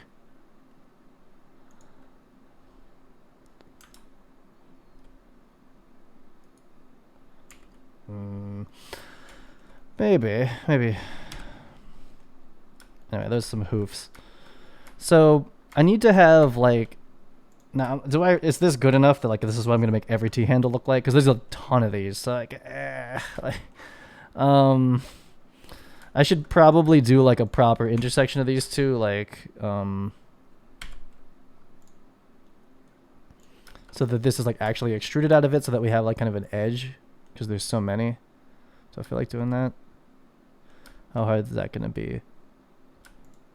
Like combine these two objects and then subdivision here and then there, and then cut it out. I should probably practice that. I'm gonna keep moving though. That's too. It's too small detail for the moment. Gonna go back into solid. So 6. So it's Z6, Z4, Z6, Z4. That's a hard combo, but Z6. And Cinema 4D is the same thing actually. Cinema 4D has a lot of UL and UL menus, so you even have to take your hand off the mouse. So this has one up on that. Okay, so let's build the other tier. This is tier 1. Should start naming this stuff.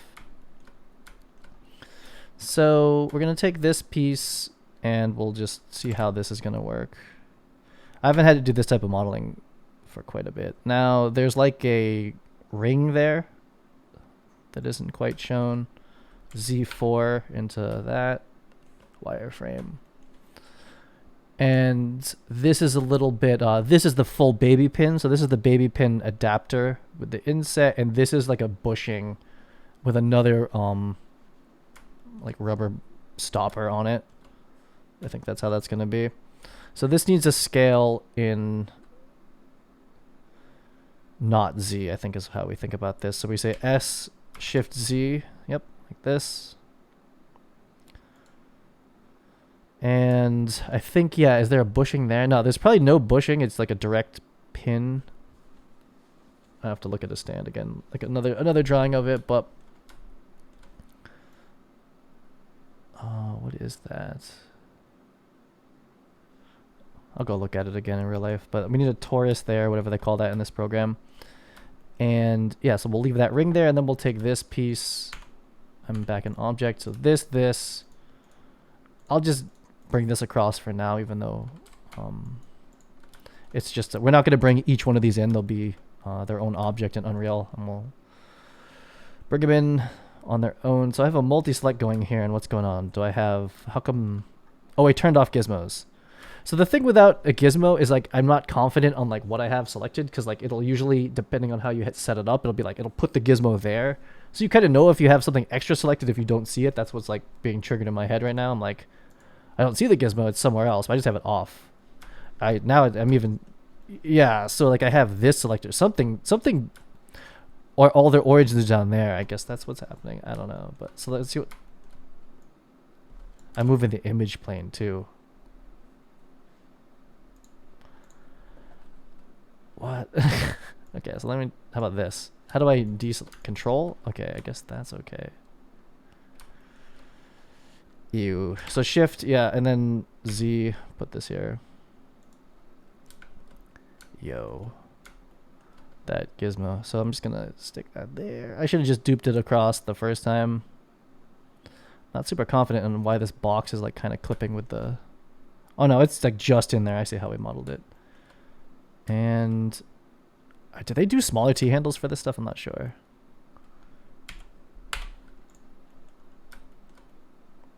Very low poly. Ugh, gross. That's going to save on the performance for the iOS. This doesn't even need to be a torus. It's just a, well, we'll make it a torus just because like I don't like Z fighting ever if I can avoid it. So what do we call that here? A torus. Yay, perfect. It's just gigantic. Whoa. This has a lot of stuff on it. Oh, here it is. These are real small numbers. 0.01. 0.001. Oh, way smaller. 0.001. I don't like that. Oh, I kind of remember this. You can't go low. Again, the reason, another issue with like base meters. Oh.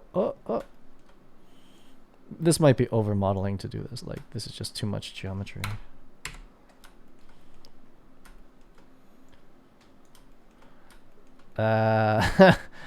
This is not the primitive we want to work with, because it can't go any smaller without me having to like scale it. Funny. Okay, so you know what? We'll just do it with a cylinder. Screw it. Let's keep this thing uber low poly. It'll just be a black cylinder. We're not even gonna bevel it. It'll just be black. We'll just do it with the cylinder. So let's use the mouse thingy, the 3D mouse. Let's use the blender. Tab. These ones. Shift S to selected. So that's where it's going to spawn it. Then I hit tab again. Shift A into a cylinder. Pretty good. Oh! Was it shift to get precision on this? Yeah, okay. And then depth. And maybe I'll just bevel the edges of it, because I guess we'll just have the Z fighting. It's not the worst thing. You won't really see it, but like, I just feel like any Z fighting in Unreal Engine, like, even if it's really small, it doesn't know how to shade it. Like, if things are on top of each other, it's like it doesn't know what to do, and it just like makes flickering. So, like, in general, it's a bad idea. Fuck. Especially for like a game about lightning. S, not C, Shift C. That one. Okay. That's kind of like a bushing if we bevel the edges of it, I guess. From PH. Object visibility selectable checkmark for reference plane. Okay. Well, I still need it. What's up, Neiman? I still need it. I just didn't want to select it, but that's good. That's good to know. Yeah, it's like they're over here. We found it the other day about transparency. Like when you're in the ortho and then you select it, it shows up down here or something like that. Okay. And then tab for 2. Let's see if we can select this ring. Alt, yep, and then shift. Now, how do we feel about that? Looks okay. What am I doing? I'm gonna bevel this thing. So Control B. Yeah, it activates weird. Like, what's up? There it is. Is this a positive bevel now? Is there such thing as a negative one? There is, right? So it's like inverting it.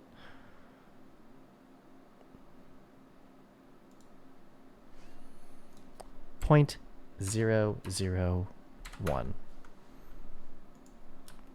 That is a low poly bushing. Now that's a little bit the wrong size too. So let's flat shade, or no, we're gonna do tab and give the whole thing a smooth shade, which is actually applying something to it. That is actually applying a change of something. I thought it was a display, but it is actually changing. S, not Z. Yeah, I could always cut out the middle if I really don't want things to Z fight. So there's a bushing. And is there a bushing at the top? I don't think there is. Then it turns into like the actual baby stud. And again, the T-handle and the stud I'm about to make, they go on like a bunch of other things. So we'll just hopefully remember that we have them and not model them again from scratch. In Cinema 4D, for some odd reason, I modeled every single one by hand. That was like years ago though that I did that. Okay. So let's use the smart cursor thing again. Tab, 3, U, and U. Shift S, 2. I see. Then we're going to go out of this mode into Shift A into another cylinder. I see why that's cool. I get that. And we'll go back into this view to roughly, I should measure this. These heights are different, and this is a baby stud, which has a known dimension, but doesn't really... You'll never know. Like, even the difference between a baby stud and a junior stud at the scale that we play this game at, which is not like microscopic, not like, you know, you never have anything like this close. You wouldn't even know the difference between junior and baby. Though I'll still enforce it though. So we're gonna do Alt Z into 1. It's not working. Tab 1. This. So we'll go up. That felt bad. I think it's just because we're not matching this profile anymore. But okay, in Maya I can do this stuff a little bit more confidently. Here I'm not at all. So if I do faces, that's still grabbing the top faces up there. Now, can I inner extrude and have an idea of what I'm doing without having multiple viewports open? Probably not. I want to inner extrude to there, which is this. Oh, I kind of see it. Is that it? I have no idea, actually. No, I have no idea where the perimeter is, like. And it's going negative on me. That's 0. Yeah, I have no idea what's happening. That's not even quadded yet. That's also a thing. So... what is inner extrude? We should probably figure out the hotkey for that inset face. Okay, I'll just eyeball it. Fuck it. And I'll scale it later. Is that what's going to happen? Yeah, I can just grab the whole thing and scale it later. Okay, and then E up. Go back into this view. That's pretty close. I'll take it. Like this. And let's see. I don't know if you can grab this and extrude in. So I guess I'll just do the inset thing. I just don't know how, like... because, like, really, we should probably do, like... this, and then, like, not the best 3D modeler, this is probably clear, but W, like, if I want to inset that in, can I, like, extrude that in and it keeps edges? Like, if I extrude that whole thing, like, well, that's not it. What's this do? Can I extrude this in? Like, no, not really.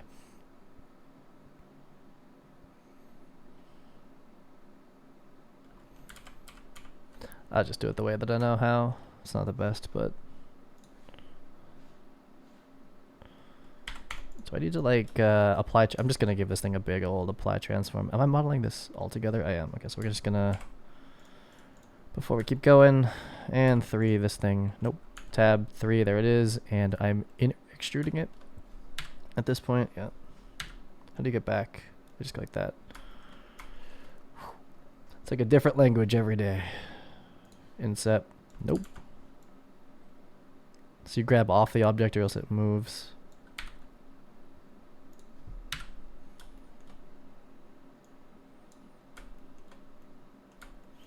Now, if I remembered what okay, so this thing, I always like do this wrong in other programs. I want to extrude, but like extrude scale it. Like I'm gonna disactivate this tool. Damn it. Edit. No, I haven't activated it yet. This is like the gizmo version of it. Gonna redo, and so it's selected, and then if I do E, right click, S minus Z, which is shift. See, that has some weird faces in it. Like, I don't know if this is allowed, and this is where like when you go to UV it, you're like, but then if I do this, is that still clean? Like, it looks, or do we have faces on top of each other in there? I guess it comes down to how many edges, how many verts is that? It's still one, so I think we're clean. I think that's still a clean operation.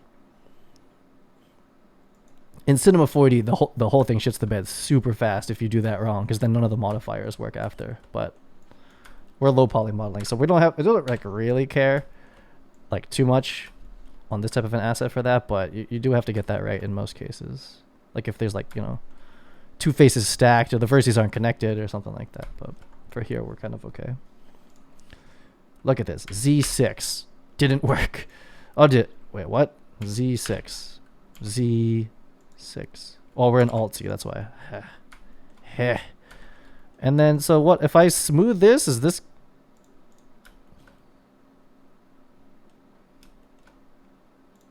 I don't like it, but okay, so then let me try, like, so then, like,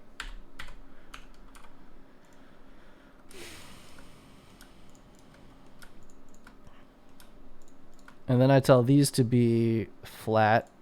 Does that look okay? What does that look like? God, I just want to deselect some stuff sometimes. Tab. Oh no, that's it. That's just how that's gonna be. Yeah, okay. That's fine. So by grabbing faces, you're defining like multiple edges at once, I suppose. S Shift Z. Yeah, you nailed it. That was it. That was it. Alt E is Alt E is extrude along normals. Let me try that on one of these top faces. Wait, did I do it to this or not? It doesn't matter for this because it's so far away, but it matters if we build bigger objects that are like that doesn't look very good. Like this is not a hard like you can't flat shade edges. Like that's kind of like that's what they're calling it. But I want to put a hard edge along this. Like I want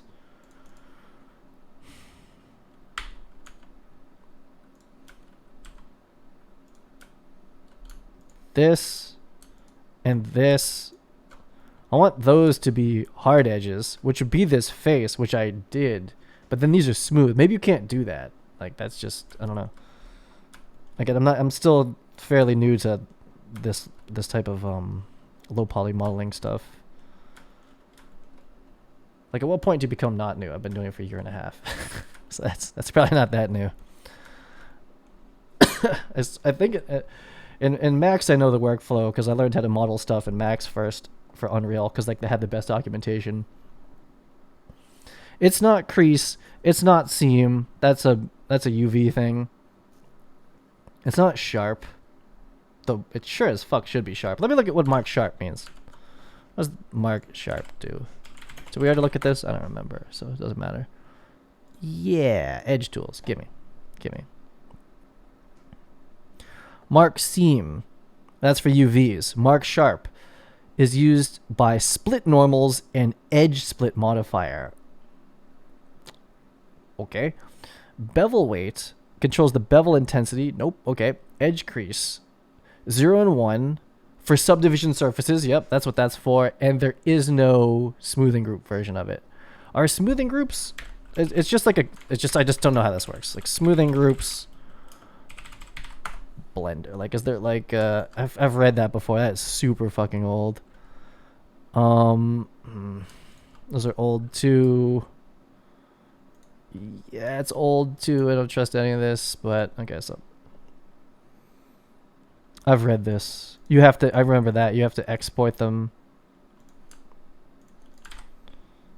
Unavailable, cool. First, don't use booleans. Second, the smooth option on selected faces. Okay, that's what we do. That's what we've been doing. Hey, he's making an iOS app or a touch app. Import normals and tangent. Import normals.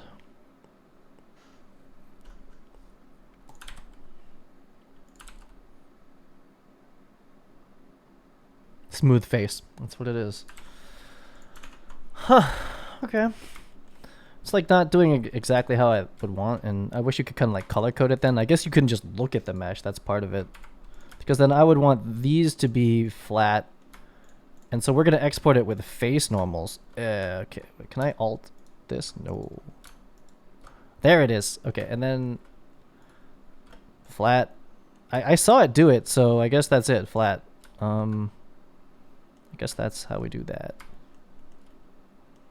Let's back out. Again, this particular object doesn't matter. It's tiny, but oh, it looks weird. It looks weird. Like, is this gonna look right? I mean, we'll find out. Like, it's a cylinder, and I'm still like unsure if that was the way to go about it. But I'm open-minded that I'm wrong. I guess that's one way to look at it. Now, this tier goes up. We didn't model the inside. We got to model the inside. There's a tier here. There's a bushing missing. So we have to do the inner tier of this and that. Yes. What's up? Is it Letitia from Brazil? Okay, so we'll do the inner tiers, and this thing's getting ready. Again, a lot of this is just failing forward here and trying to figure out Blender.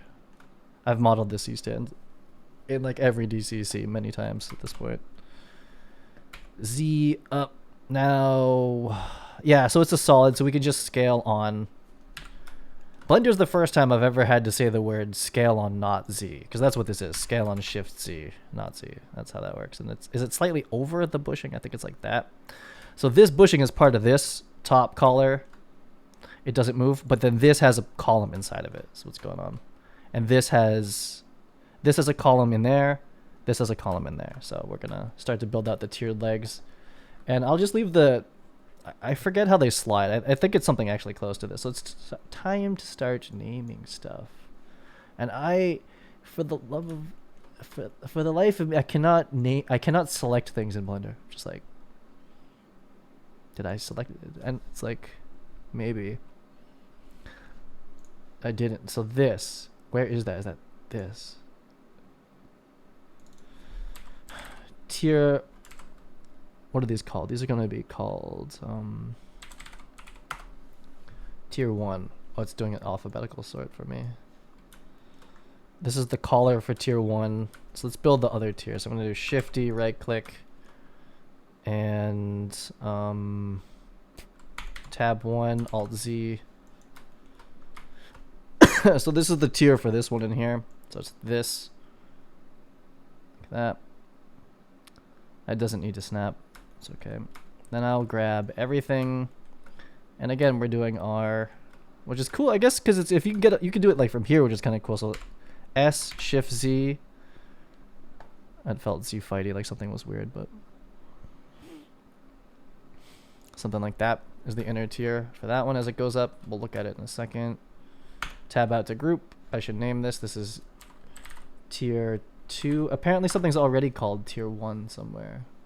Or not. Okay. Shift D, right click, and tab 1 this. This is the tier for this piece here. And then I'll select everything. S, Shift Z. Oh, that's cool. The mouse came up. It like comes from the top when you do that. Probably around here or something like that. Okay, this one's tier 3. Okay.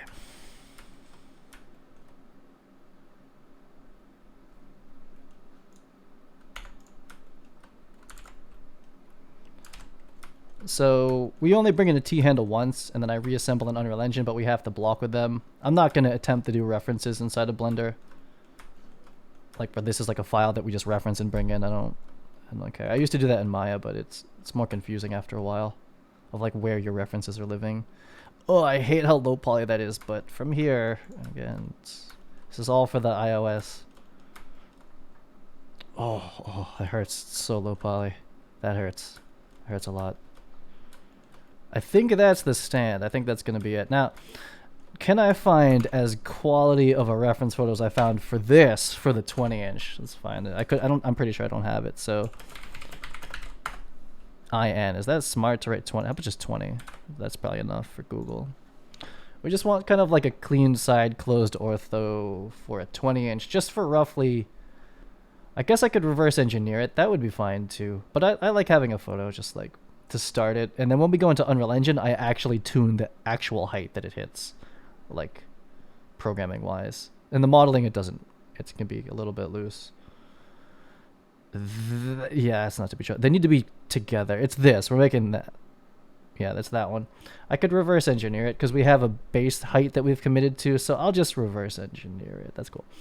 So, do I have the... I haven't completed... I haven't...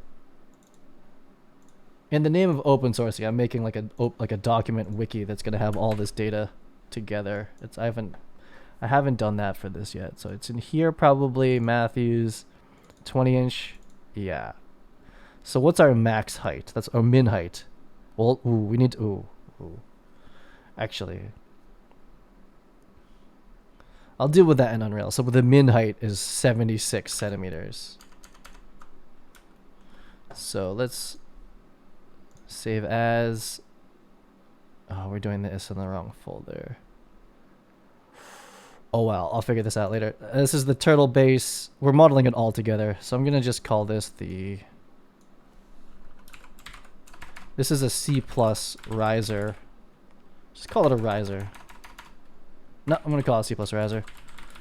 This is the 20-inch 01.blender. So that's where like referencing kind of comes in handy because like I use this piece over and over again. If I change this, I want it to update itself later. But so given that, we're going to make a reference cube. So Shift A. Let's Shift S this back to the origin. Shift A. Cube. What was the max height?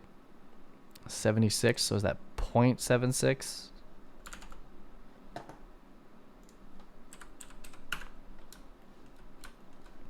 And then we'll move it up times 2. Nope. How is that not it? Oh, it's times 0.5. Is that what it was supposed to be? Yeah, that's what it is, right? So let's go into wireframe as Z4. So yeah, we just gotta shrink everything down into where the top pin is. That seems a little bit.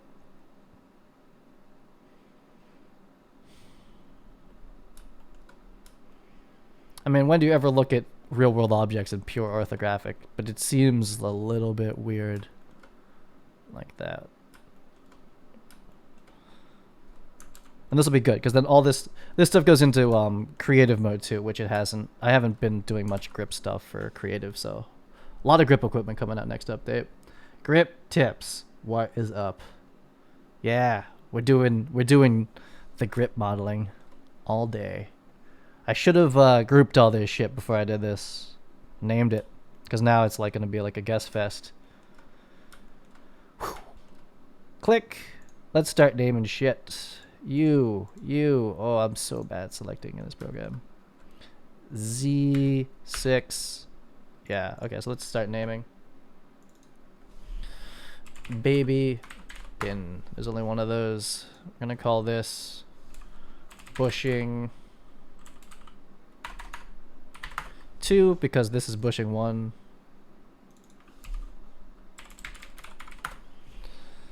Pin bushing. This is a group. Am I gonna group things? I don't know how grouping works in Blend. Like I just don't feel super confident in that. Collar. I never know how to spell collar. Collar 2. Now I should probably just merge these all into one. Oh, and sweet Jesus, am I going to UV these two?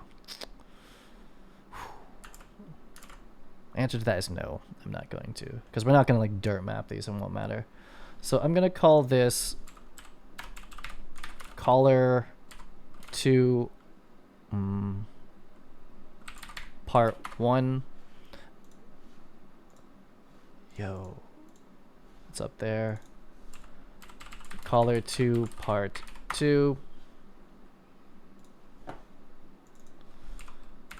I've done this to so many SolidWorks files, like thousands of parts. Could use a script eventually, but so this tie down, that's a single part. We're going to place those by hand in Unreal Engine. Okay, your pivot's in a crazy ass place. So I can first of all merge, which is or join them, Control J. Active object is not a mesh selected.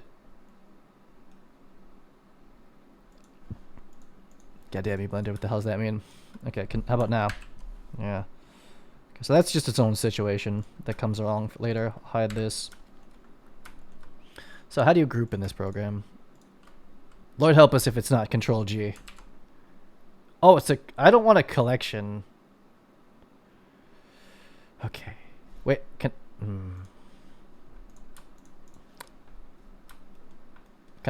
should be able to do it from here would be great. Doesn't look like that's gonna happen for me. How do you group in Blender? Like, not a collection. Does it have to be I need something with a transform. Like it should be inside of an empty. How about right click? We're in object mode here. Join, duplicate, linked. Should I link them? Oh, that means snap parent, move to collection. No, none of this.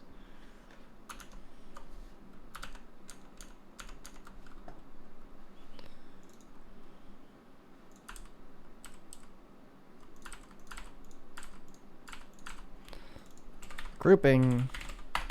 Group. Doesn't exist. There's vertex groups. You don't node group? No, that's got to be on like the shading editor or something. Okay, collection. But a collection doesn't... Instance collections, that's plural, right? Allows you to create an instance of a collection for each instance. What? This is not what I want. Instance collection. So they are... Okay, so you're going to do your instancing based on this. Oh, I'm clicking instancing. Here's collections. Whoa, okay, okay. This is... I've been wondering about this, okay? So... Scene definitions, yep. In Blender, objects are not directly part of the scenes. Instead, they all get sorted in a main database, basically the blend file.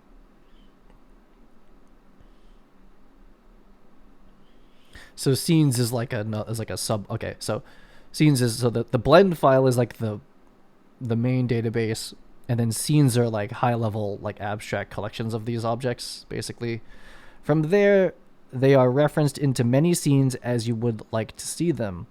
When they are stored in a scene, they are part of a so-called scene collection. So ultimately, all the scene objects belong to this special collection. So scene collection, is that what this is? This is a scene collection. This big box is a scene collection. This is just a regular collection.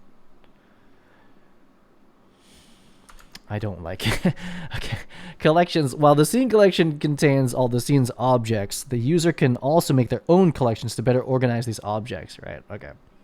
Scene collection and then user collections you can have an object in multiple collections. That's not what I want. I just want a group, damn it. Oh my god. Naming and nesting. Yeah, okay, right. So, oh, that's this. Collections can be named and sorted hierarchically. Just like folders, can have subfolders. Do collections have transforms? I think they don't, right? Or do they? Like, actually, looks like I kind of do here. Like, no. No. The answer remains... the question remains unanswered. The fuck do you group something in this program? I don't know. I don't fucking know. Well, I'm just gonna brute force it then. Screw it. This object's not that big, so it won't hurt that bad. O1 part 1. Oh, mother. Wait, did I just name something the wrong one? No, that's it. Oh, it's... Uh-oh. I named this crazy for somehow. because I don't know how to select. That's color 1 part 1. Okay. Color 1 part 2. How do you group? Group with transform. I guess I make it empty. That sounds annoying.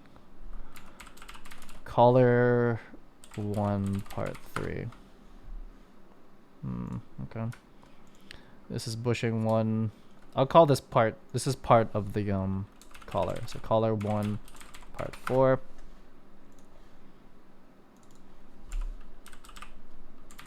Color 2 part 4. Okay, so they're all, I can kind of quick select them by this naming system now.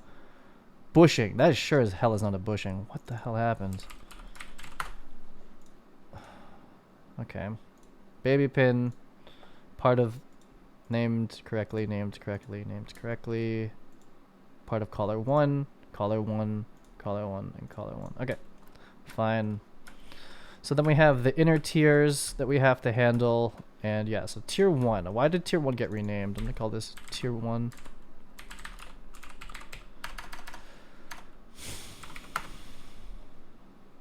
We're going to go into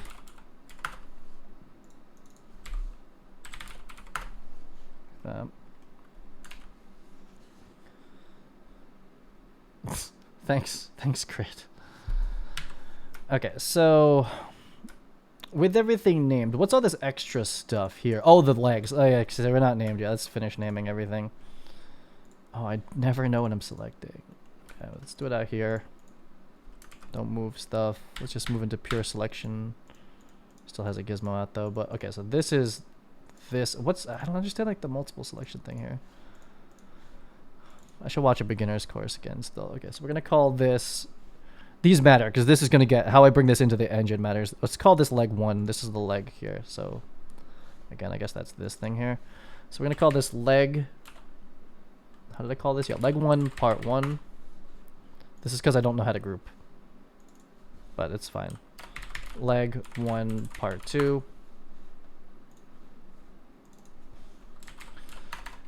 Leg 1 part 3. I don't know why we dropped underscores in the last part.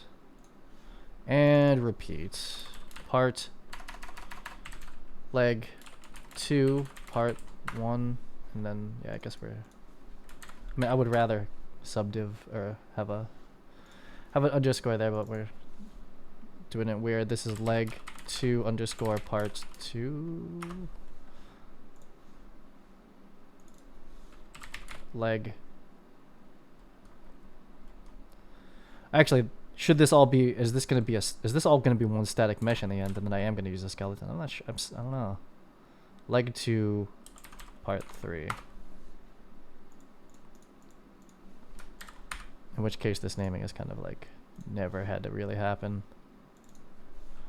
I don't know. Leg 3 part 1.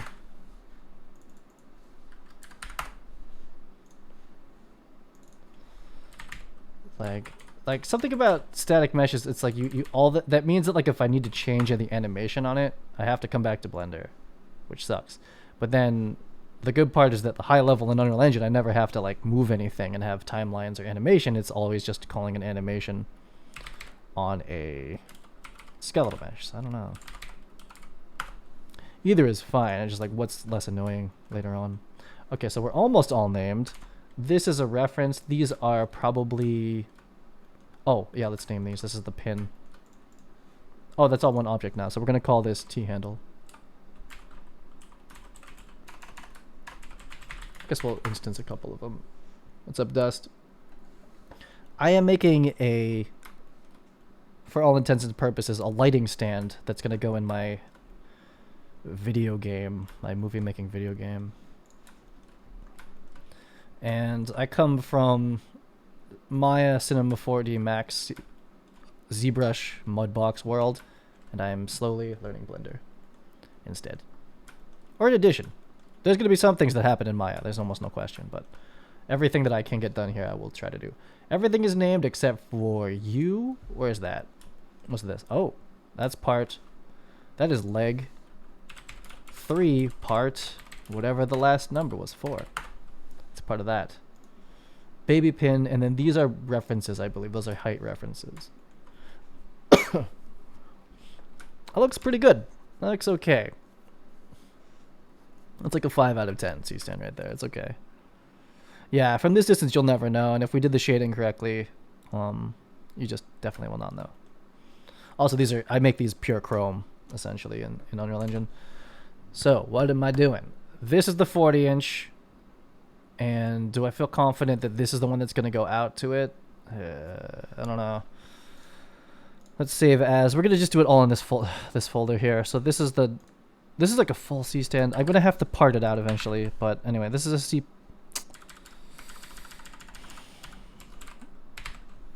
C-stand 4001. It's complicated because there's a lot of parts, and you kind of have to model them, or I model them like next to each other, like.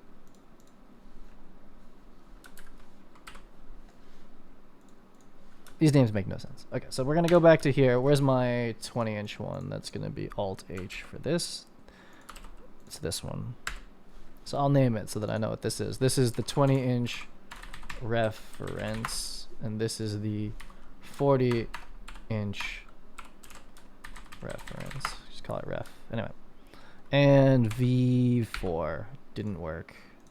V4 still didn't work.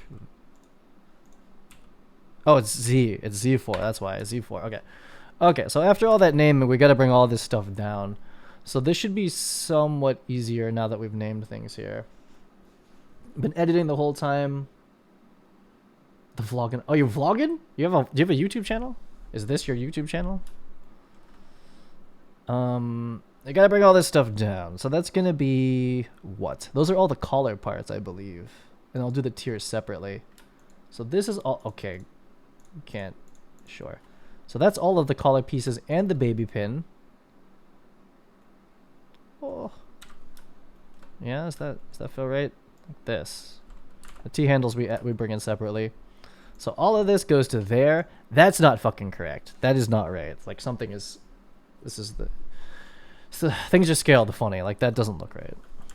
That's what we're gonna do. But it's why I have to actually get the calipers out and go actually find a 20-inch C-stand and just figure out like where's the ground truth for this thing. Like that. I guess it's not too far off. It's like okay.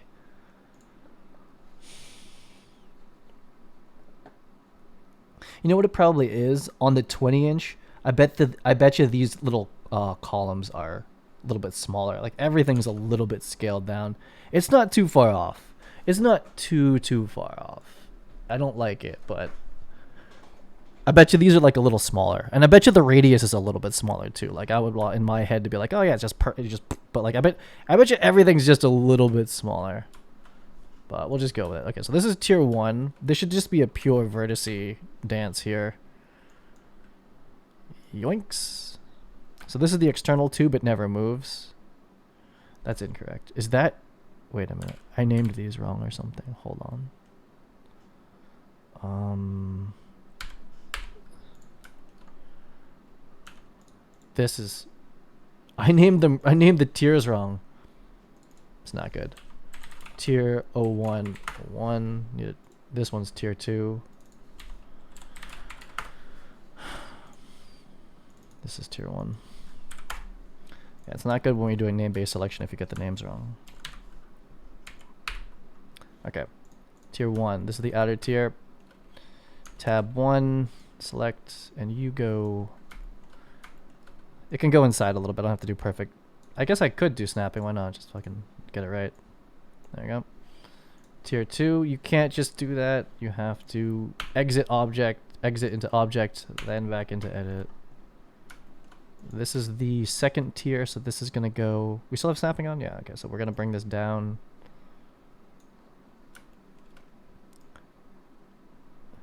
Into that one, and then tier 3. You can't do that. I have to get out of this one, back into this. Maybe there is a way to do that. In Maya, you can kind of jump in between different objects modes, but not sure how to do that here. Is that going to work like that? Yeah, that should be fine. Okay, so there's the 20-inch, which we don't have a 20-inch C-stand in Cine Tracer, so I don't even know if we have it in Cine Designer, actually, to be honest. Like my other program. I don't know if I ever got to this level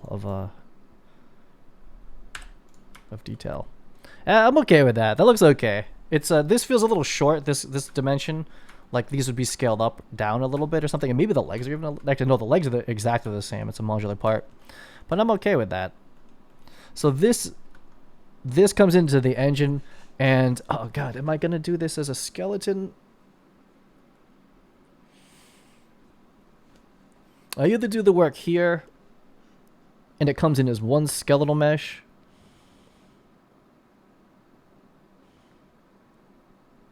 Or I do it all in the engine. I'm gonna do it all in the engine for these C-stands. The skeletal meshes are really for like when they're like these like kind of multiple like 12 bone animations that we do for the legs. So yeah, this one is really easy. This rotates. This just moves up. That just moves up. Gobo head attaches. That's a Gobo head's a mini nightmare.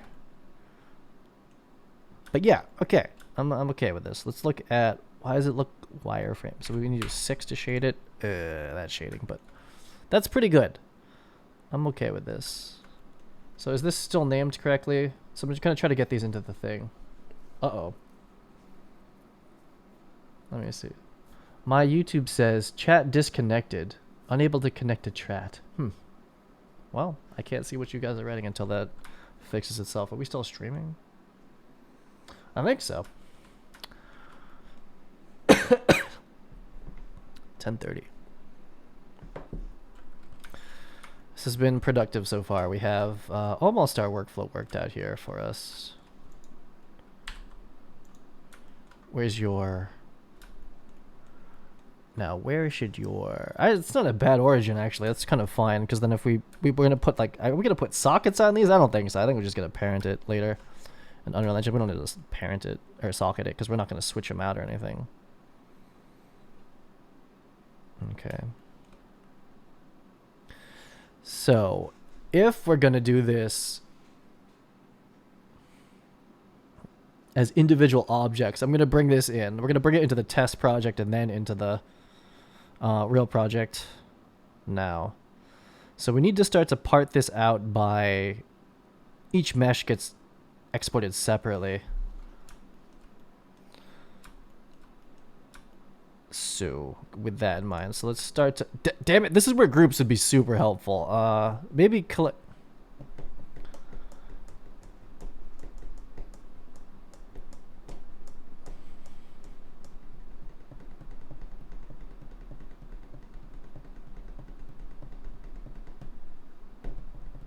I'm gonna need to figure out groups eventually, because like there's a lot of stuff that we do with like the environments that I'm not gonna be able to do it like this. There's like hundreds of parts and they have to get grouped, so I'll have to learn how that works eventually. But we're gonna start with this leg. That's one part, and it's in the right place in the scene. So let's try to keep this organized on the way out of here. A whole bunch of things can go wrong for sure. We're gonna go to here, Matthews, spring-loaded turtle base. So now we strip the names out because this is just going to be generic. We're going to say grip, spring loaded. Let's just call it a turtle base. Turtle base. Are there going to be different versions of these? There's not. I'm just going to call it leg 01. Leg 01. These get iterated on though. 01. Sure. And then we're going to do this. Oh, fuck. I don't know if I did it. Okay, I got to go check the export selections again. I'm used to Maya where like it's all set up and I don't have to think about it so hard. But here, that is not the case yet. So we're going to re-export again. FBX. That's the name. That's what I was thinking. X forward, Z up, something. Selected objects, yes. Active collection. That's going to be good. We're going to break this into collections, and I'll try that. Apply modifiers, normal only face, I think is the move, how we're going to do this now. Tangent space? I don't know how that works. I don't know. I don't know what that is. Armature, there isn't any, and there's no animations, so, okay, so that's the first leg. Okay, so if I break this into collections, you can select a collection, and it'll only export that collection, so that's how this is going down. Collections are groups. But they don't have transforms, and you can have multiple of the same object in the see like. But like, what's selected here? Like, I don't the blue selection versus like the orange selection. I should go Google what the hell that means. Export FBX, same settings. Yeah, this one. So this is leg 02. Export. Then we're gonna go in here. This one. Okay, I don't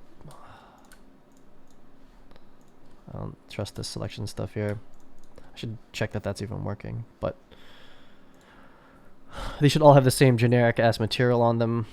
I should have checked that, and we definitely didn't UV it, but that'll be okay. We can always come back and UV them and then re-import them piece by piece in the engine. Okay, so those are the legs. Let's make sure that those are coming in correctly into this test project here. Import into here.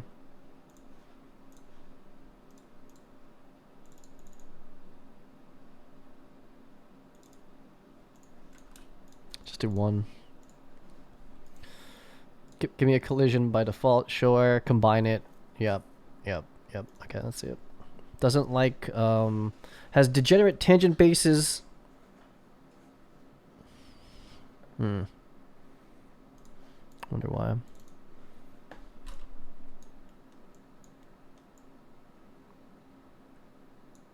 So it's probably not, something's not cleanly modeled out there. I don't know how that could be, but especially because I UV'd it. Usually UVing kind of like brings to light all of the mistakes, but that's fine for me. Yeah, my chat disconnected over here. I'm gonna kill this 1 second. Okay, hold on. The chat's back. The pop-out window disconnected from the main one. Okay, I know what that means now when YouTube says that. So I've been missing all of this stuff here.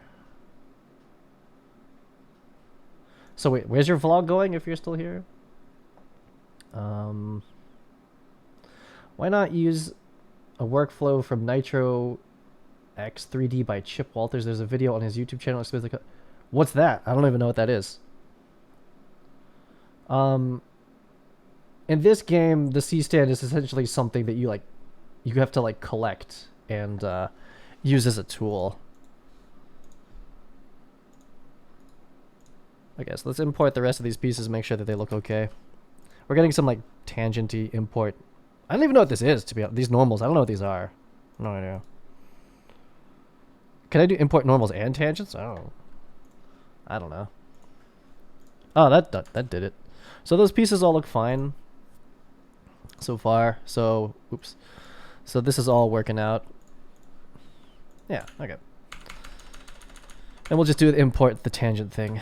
So let's continue this then. This, and the little riser thing. So like we should have named it. So tier 1 and collar, all these collar parts there. I should just make it into a collection. Let's see how bad that is. Right click collection. Okay, it is Control G as collection name. So if I do this, I'm gonna say tier 1. Did it do it? Did it do it though? It didn't do it. It didn't do it. I did Control G, but it didn't actually like do the thing. It didn't actually put it in the collection. I'm good at this program. The heck. Well, fuck it. That's what I think. Screw it. I want that collection anyway. It did though. It really did. How do I put this in a collection? For now, we'll just do this. File, export, FBX, same stuff. I didn't really look at the normals. We'll see if that's been working out. Smoothing face, and yeah. This is going to be... Oh, now we're moving on to C plus riser underscore 20 tier 101. Okay. Then it's going to be tier 2, which is inside there, plus all of the collar parts like that. Hit M to move. Oh, okay. Let me try that. Select and hit M. Let's do it. Ready? M. It's not a scene collection, right? It's a New collection? What's the difference here? Move objects to a collection. Move objects to a new collection. Call this tier 2. Oh, that it did it that time. Okay, cool. Thanks. Is there a transform on this? There's not, right? No. So the active collection is what I'm assuming is this. So we're going to check if this works. So can I just click this tier 2 now? So you must have to parent. That's what happens, right? You just do a lot of parenting in this instead of having like groups, which is an empty. So I guess I'm just looking for an empty and then you parent under it, right? There's no just, and that's all it is in Maya 2. It's just they call it grouping or they call it a group, but it's really just a null that comes out. So let me try selecting just this tier and doing file export FBX active collection. And this would be tier 2.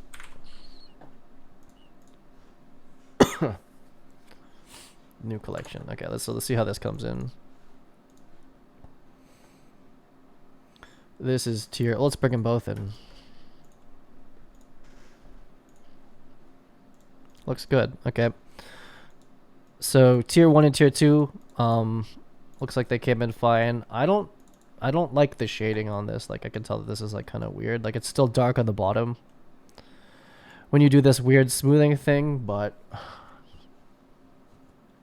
we'll see. There's also 2 material slots on it. Okay, well we're gonna redo all this. This is fine though. This is still just workflow here.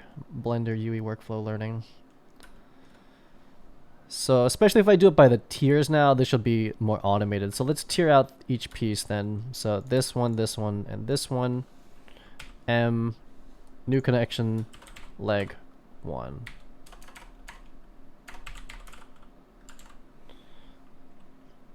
I'm gonna conflict if I do this right. No, there's no big group leg 1. Okay. So I'm just gonna break these all out. New collection, leg 2. Okay. This, and that. New collection, leg 3. I don't know, I had to think about that so hard. Okay. Okay, cool. So this is fine. I guess this was inevitable that this was going to end up like this. And if they have actual like 3D connections to each other, then it's parenting. You know, this is not a parent relationship between these things. And so did I do this one yet? I didn't, right? Like, so this is this is going to be tier 1 because we did tier 2 already. Okay. I'm going to rename this other tier to be inline tier 2. And then tier 3 is going to be, ouch, this one. This, that, this. All right. What's this collar part? Where's that? So this should be part of tier 1. So I can hit M into tier 1. It moves it there. That's Q. How come that didn't go before? Uh-oh, the names are funny. Oh, I put it into leg 1. That's tier 1. So these are kind of like smart groups. They're like not, they have no relationship. You're just organizing them for like, I guess, selection and export purpose at this point. So this one. And, oh no. Wait a minute. I did this wrong. What happened to tier 2? I'm going to close these. I'm getting confused here. 1 second. I selected these wrong.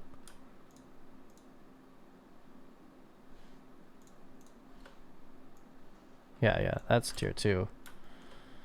This is tier 3. This and that is tier 3. For some reason I didn't think there was going to be... Nah, we have too much selected. For some reason I wasn't expecting to have 3 tiers, but we do definitely have 3. Oops, Control M wasn't the move. What did Control M do? Mirror? Can I not do that? This one and this one is M into a new collection called tier 3.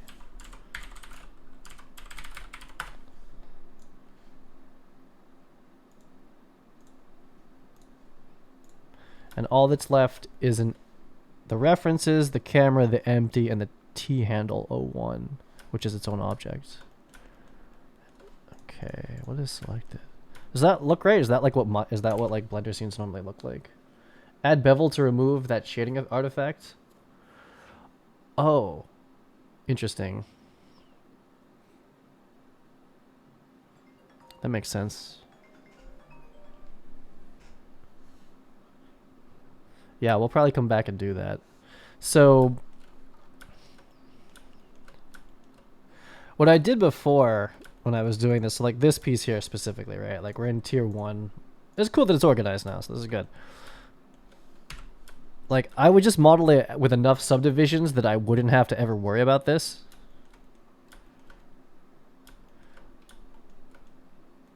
Does it work the same way in Maya too? I guess everything. This is why we're redoing it. Is like everything was like super.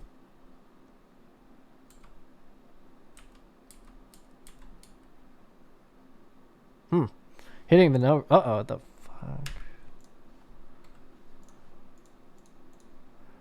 I just did it real bad. What is 1, 2? What do the number keys do out here? It looks like I'm.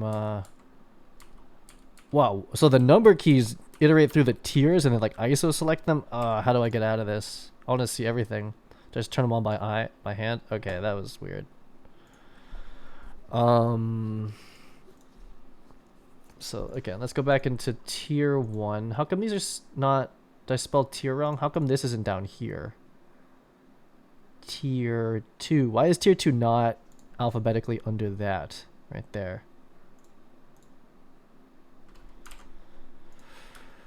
Okay. Tier 1.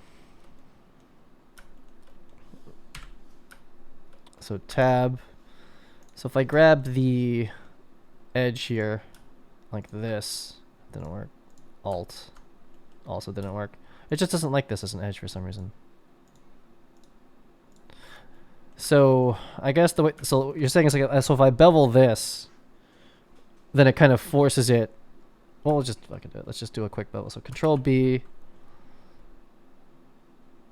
and what's the number we're gonna take? 0.0005, something like that, with one segment. Yeah, that was it. So basically, we have to do that. That's interesting. Nothing I have is modeled with that like thought in mind. It's almost like subdivision service modeling at that point. We're putting like a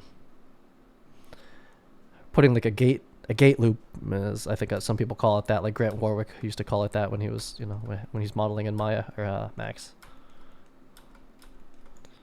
Or is it still being funny? I guess that's better. So that's because we're defining per face, like all these faces are smooth, and then we call this part. So you basically can't have like. I'm not sure how to explain this to myself. It's like these are smooth, but these are flat down here, and it needs a kind of like a transition strip or something like that. Edge split modifier. I haven't done any of the modifiers. What does the edge split modifier do? People have been saying some modifier things. I'm just like, I haven't done any. Is that how we spell modifier? The edge split modifier splits, duplicates edge with a mesh, breaking links between faces around those. Oh, that's interesting. The edges to split can be determined from the edge angle. Oh, well, that looks good. Well, that's a subdivision surface. Smooth shading with edge split. Oh.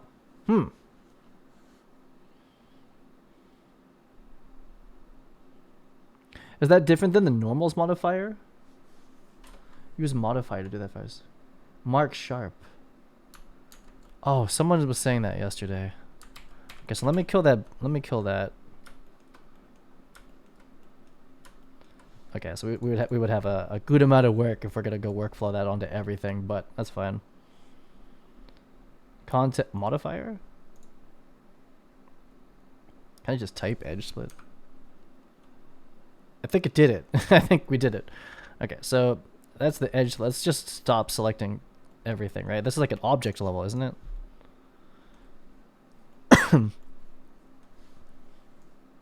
Is this different than normals? Do I have to apply?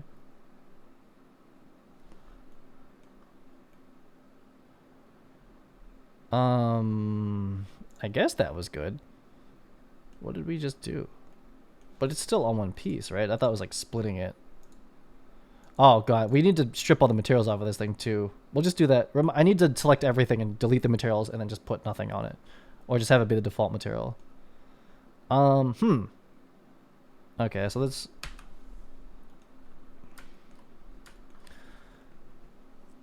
so let me grab this other tier. So those are the legs. I mean, that means I should do that to like everything, basically. Let me do it to this. So, edge split modifier. Huh. Apply. That does look better. I'll give you that. Huh. I'm not really sure what that's doing. It's kind of what we did by hands. Did I apply that one? Did I apply that? Apply. Oh. Okay. So, do I have to do anything for that to like export correctly? E. Oh, that was not the move. That was W. Modifier edge split. I am. Hey, what's up? Huh? I just talked to the doctor. Do you have any in your skin? Oh, I don't know. Okay. That seems to be working pretty well. And more division, add a material and select others and do Control L. For what? It changes geometry duplicating sharp edges on themselves. Really? Is that good? Is that something that we want to do? So is there like edges? It has extra edges? I mean, that is the look we want, but is that going to be weird for rigging later? Like, I mean, that's still just one vert. That's one vert, and then how about edges? Like, is that two? That's still just one edge. I don't understand that, but that's the look we want for sure. That's what we want to do. Like that's a good way. It kind of looks like the way that we were doing it with normals, but I guess it's different. Do I have to still export with face smoothing or whatever it's called? It's good. How come tier 2 is not down here? Am I crazy? Am I not spelling this right? Tier 2. Why aren't you down there? So let me ISO this piece. E. Apply. I don't know what that is. I like it, but I don't know what's happening. But I like it. Tier 3. This one. Double check you. E. Apply. Huh. Well, I don't understand that, but it works, so that's cool. How about this piece? Is it gonna fix this one too? Because it does look kind of effed right now. It looks like really crazy. Well, good God. That's the move right there. How about this one? Did I apply it? It did. What happens if you don't apply it? E. I guess that one's kind of like just all smooth. Did I do it? I can't tell which ones are better. Did I do it to this? Select all, add edge modifier. I guess it's kind of like different per object maybe. Yeah, that one's basically fine already. Am I like screw it? Like I don't. It's actually changing the mesh to some. I mean, like, is it adding geometry or is it just like flagging edges and calling and like creasing them or something like that? In this case, we're not doing like a deform on it. You know, we're not deforming it. Control L copies material. Oh, okay. It just rips the edge. Ah. That's not a concept I'm familiar with, so that's newish. That's some new stuff right there. Did I do it to this one? I forgot. I think I did, and I just like, whatever. It's fine.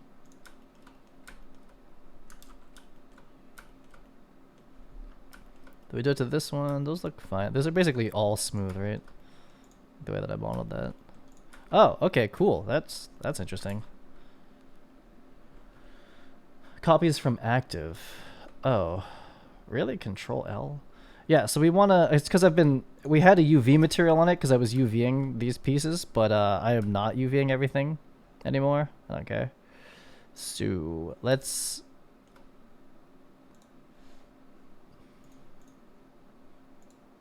just like default material. Can I just like select everything like this? Do that? No, doesn't work. So what did you say? You said, oh, what's up, Jackson? Missed you there. Control L copies materials from active. What does active mean?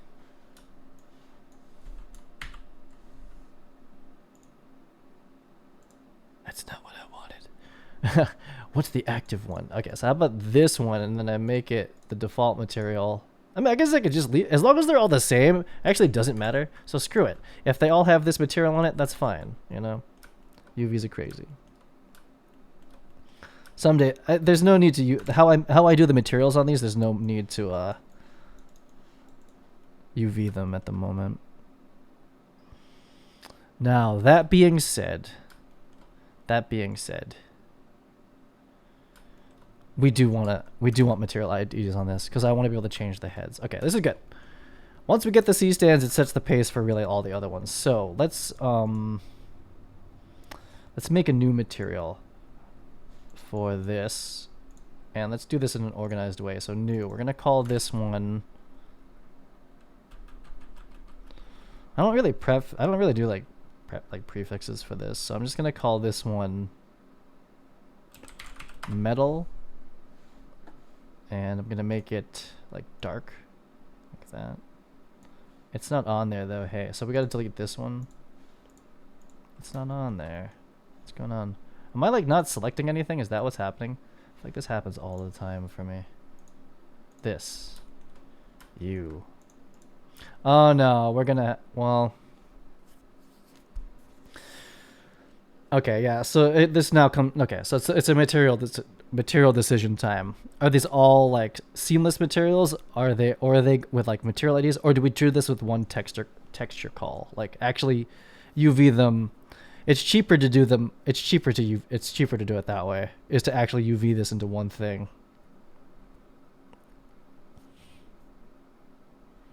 But then I have to UV them. I don't like it. You can rip edge by yourself with V hotkey. What does ripping an edge mean? That's the move for sure. That looks great. I've never heard of ripping an edge. Is it not called that? What did you say it was? It was the V hotkey. So let's see what they do for V. If that still exists out here. Edge crease, that's for smoothing.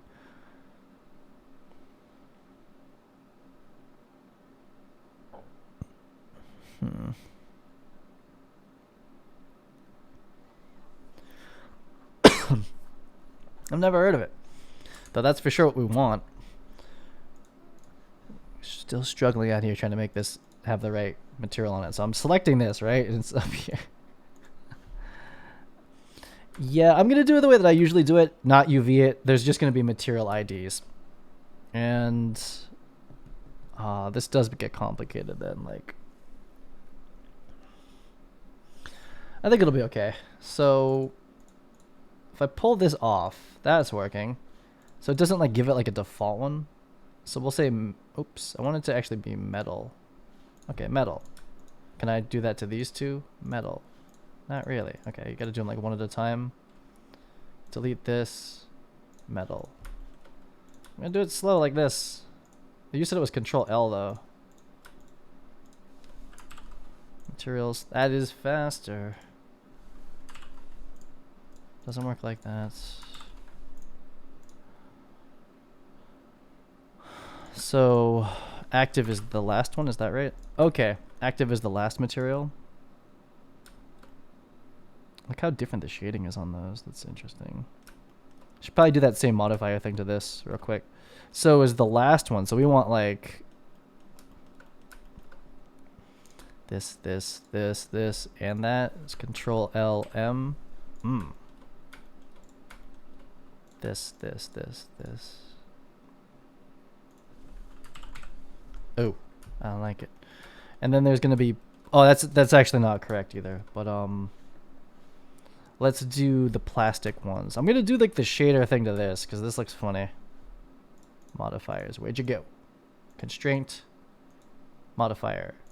E. Okay, it just looks funny. There's nothing I can do about it. Like, how come that shaded so differently? Does it have a different shader on it? Is that what's going on? No, it's the metal one. Really? Those are the same? Oh, no. Oh, it's material. Oh, I effed up. That's why. Cool. Whatever. Let's just put these on there. I forgot what it was. L? Control L? M. Okay, there you go. I was like, those look very different. And I was correct. Okay, so then this one, let's pull the mat off of that. We'll make a new one called plastic. Lowercase. Make this one almost black because that's kind of what it is. So then this, and this. Control LM. And the thing is, oh, these are plastic too. So you and you are this. Control LM. Link data. Uh-oh.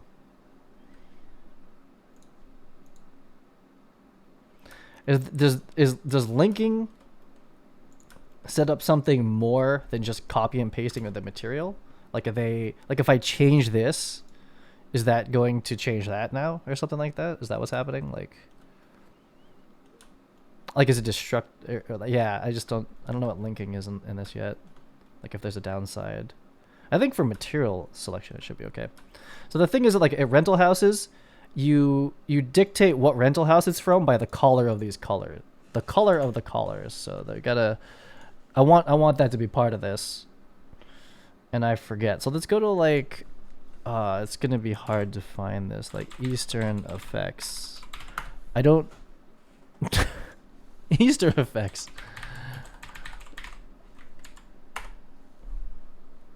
This is a grip house I use in New York.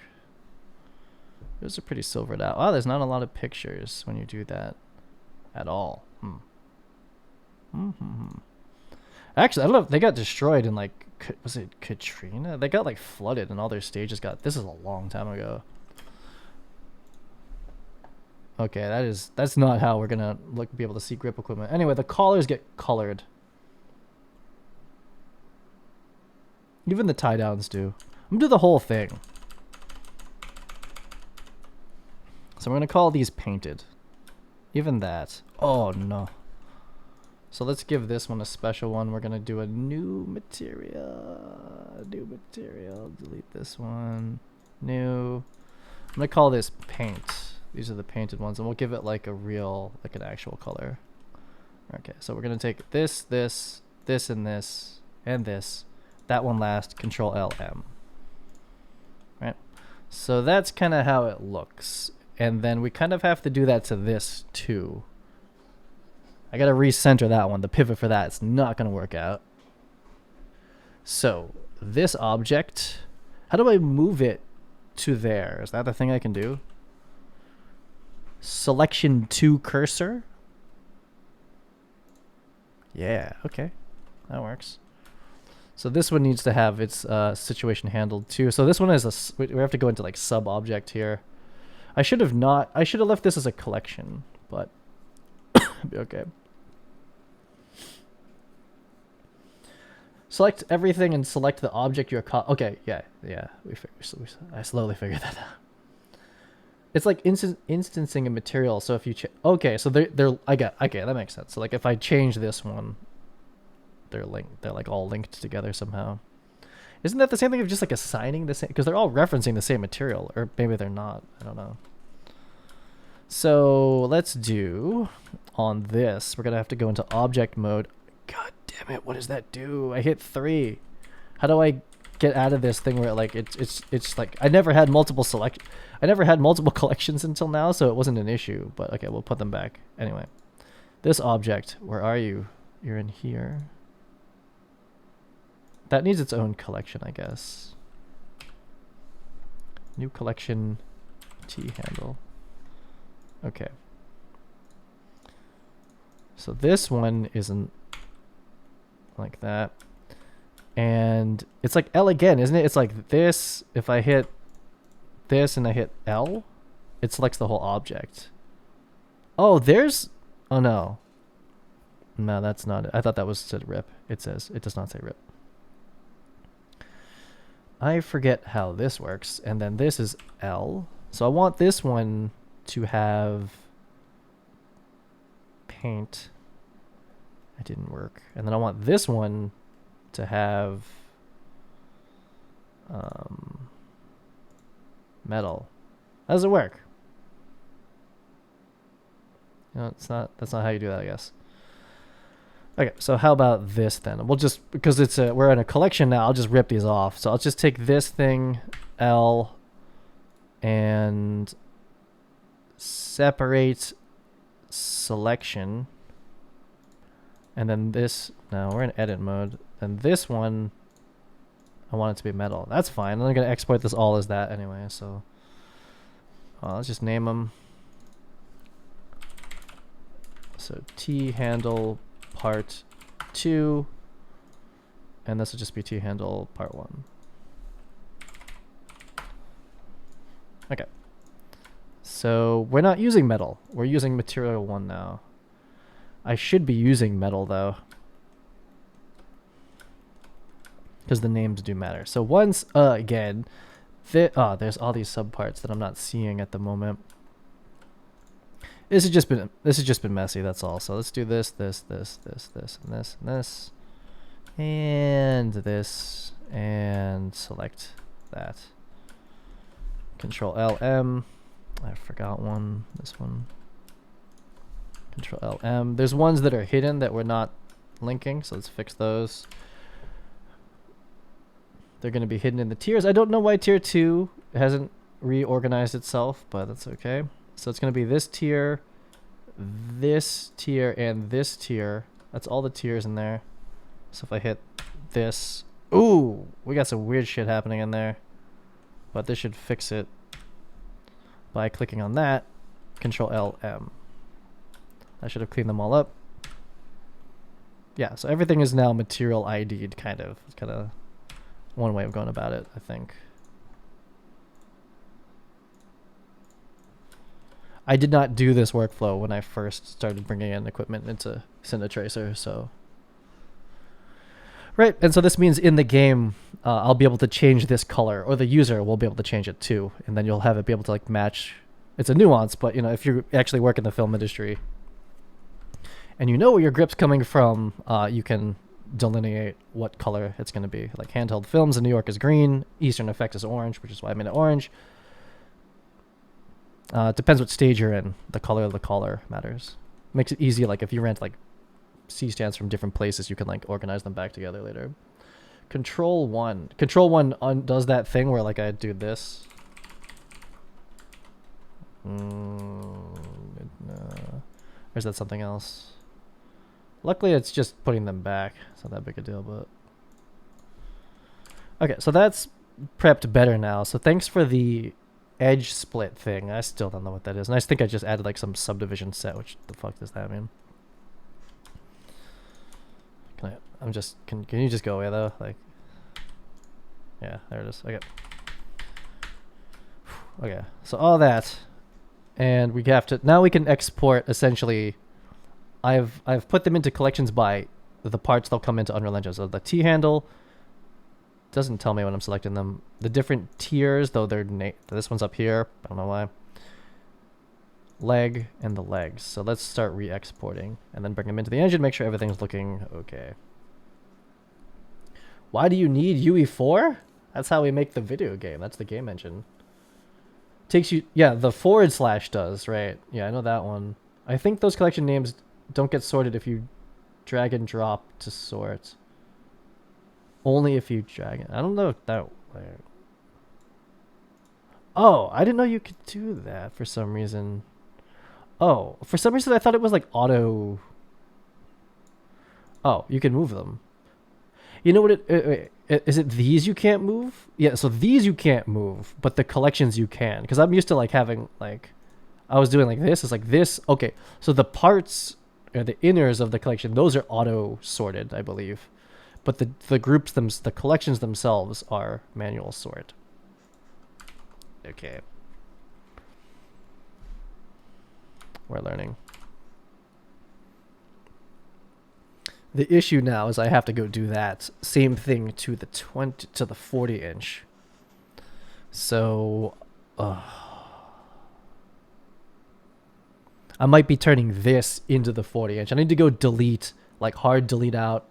I'll just put them in a bin folder. I need to go get rid of the ones that aren't this. But that's looking clean. I think this looks good, right? Like that edge split thing helped with the. There's gonna be holes here, but I'm okay with that for now. I could just go reconnect them. But the models look better now with that edge split thing. There's the material IDs on this. Look, that's going to be metal. That's plastic. These are going to be custom colors. And every separate mesh, these are separated out by static mesh groups. Like this is what I want to be a static mesh. So cool. That's clean. And this will be, again, the idea is eventually, we need like a note. I don't know how you leave notes in Blender files. I'm sure there's like something like that. But the idea is eventually to like open source this and be like, you want to change it? You know, here's the source file and it looks like reasonable. So we'll get better at cleaning these up over time. So let's re-export the whole dance. Honestly, delete almost all of that at this point, but I forget what I'm exporting. We're exporting leg 1. Let's do it. So that's leg 1 here. Active collection. Apply modifiers. Face. We'll find out if the face modifiers works. That we split the edge thing again. We'll find out. Armature and animation don't matter. So export. So we just did leg 1 again. So let's look at leg 101 and re-import. Yeah, reset to FBX. Looks better. That got better. Okay, cool. That edge split was it. That was. I don't think I would have ever figured that out because it's just not the workflow. It's like I've never heard of that before. So thank you. Damn it, there's still 2 materials on this. Oh, maybe we want that. Oh yeah, metal and plastic. Good. It's good this time though, so the slots are named correctly. So we'll be calling these slots by name, not by element ID. Okay, leg 2. This is pretty chill now. Like with those export by active collection. I'm okay with this.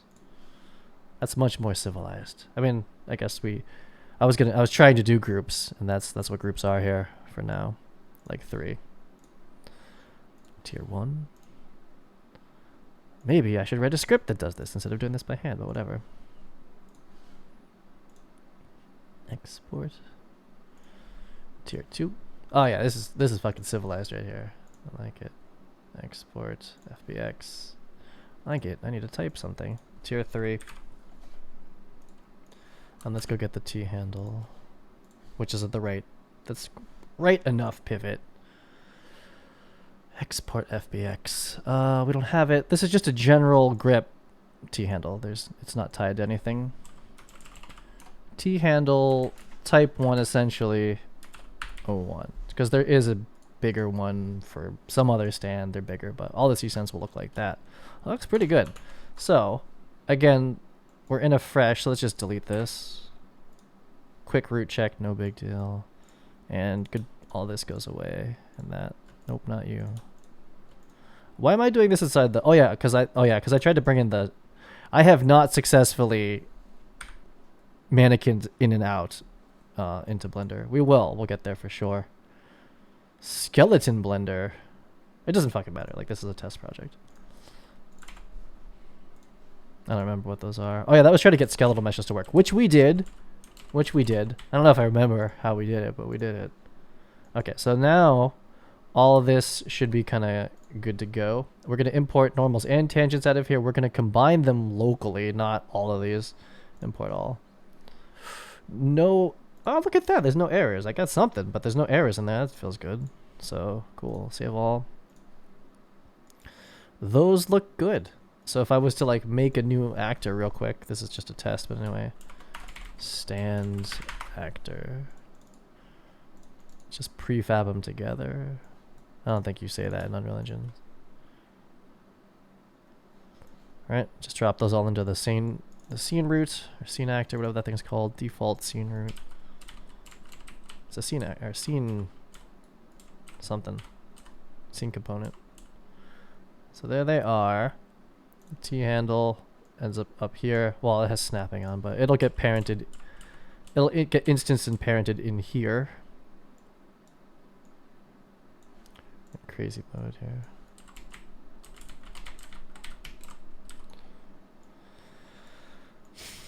So these get placed by hand here. We'll duplicate those down. Let's look at the tiers. So this is tier 1, so it'll go like that.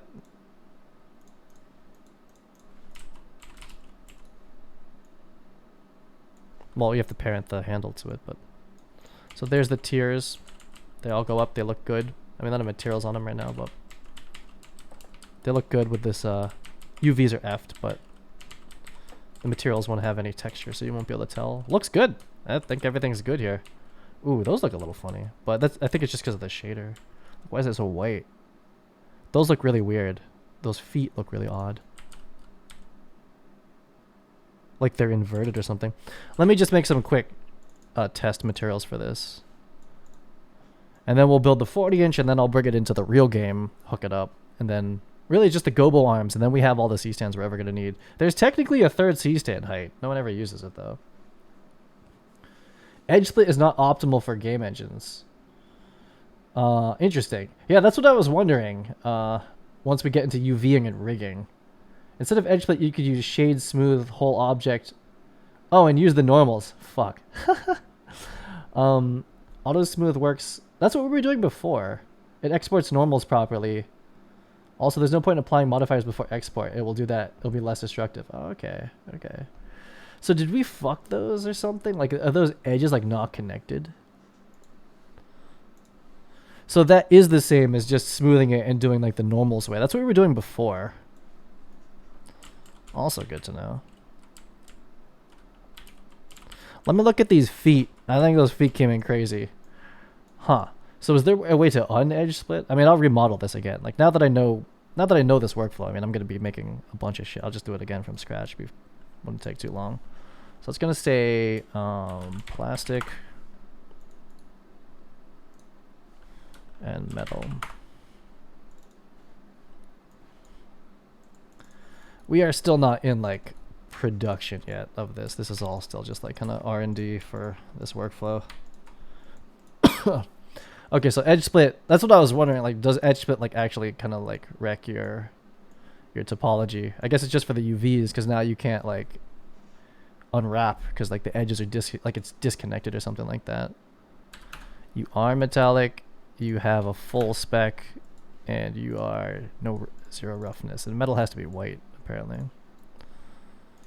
So this is a generic metal shader. And where's my plastic one? That's actually good. The default, this is like, it comes in like a default good looking plastic material. I think default's like 0.3 and 0 and it's fine.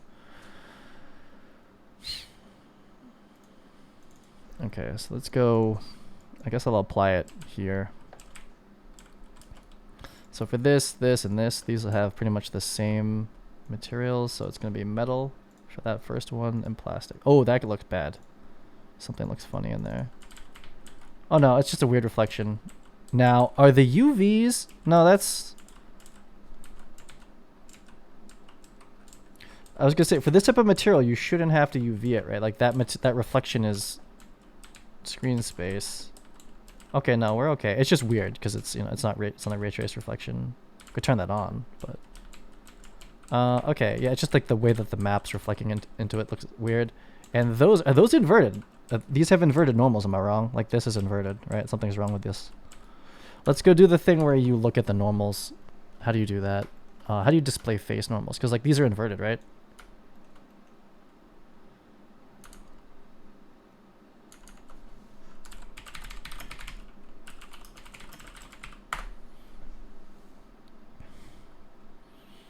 N mesh display normals. So it's at the top up here or something. N view collections annotations. Nope. Oh, this is interesting. Okay, we want to look at item. Do we want to get out of this? How do you turn on face normals again? Tool, workspace. I don't remember how this works. So like, do I have to tab into this or something? Because I bet you're inverted. How do you view face normals? New, is it up here? This looks like a thing. Face angle, face area, normals. This is it, right? That. Okay.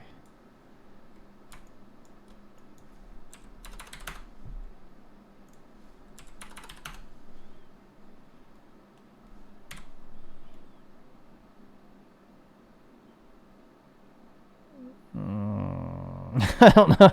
I can't read that. They're inverted. They're like crazy. They're like all over the place because of how I modeled them. I like did it very odd way. So yeah, I guess we can just do invert. I hope we can just do invert, normal, flip normal,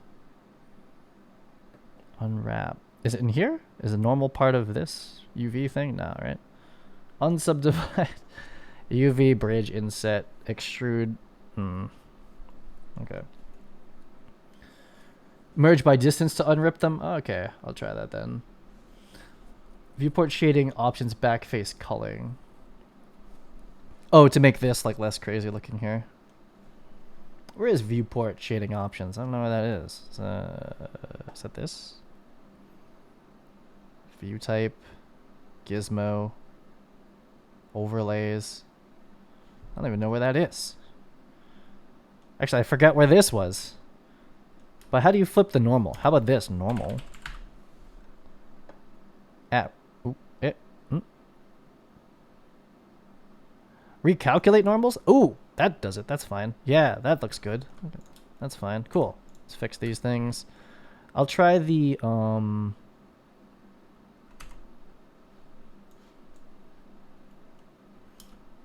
recalculate. Cool. Good job.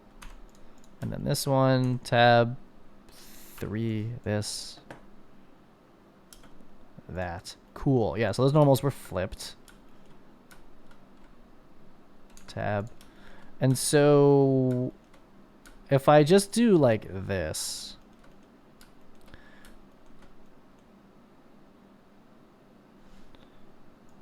oh, don't do that.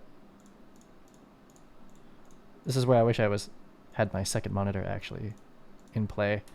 How hard is it to select all these from here? Impossible. It is impossible. You cannot do that. Okay, crap. It took even the invisible one. So everything is selected. So if I do merge, is this going to be a mistake to merge from this level? Like, merge images. What's it called here? You called it Shift N or N? Is recalculate normals? Oh, okay. That's good to know. So we were going to do a merge based on distance of the edges to just stick them all back together. And you're saying that this is basically the same thing as doing smooth all and doing the normals thing, which is what I was... that's what I did previously. And it had worked like okay.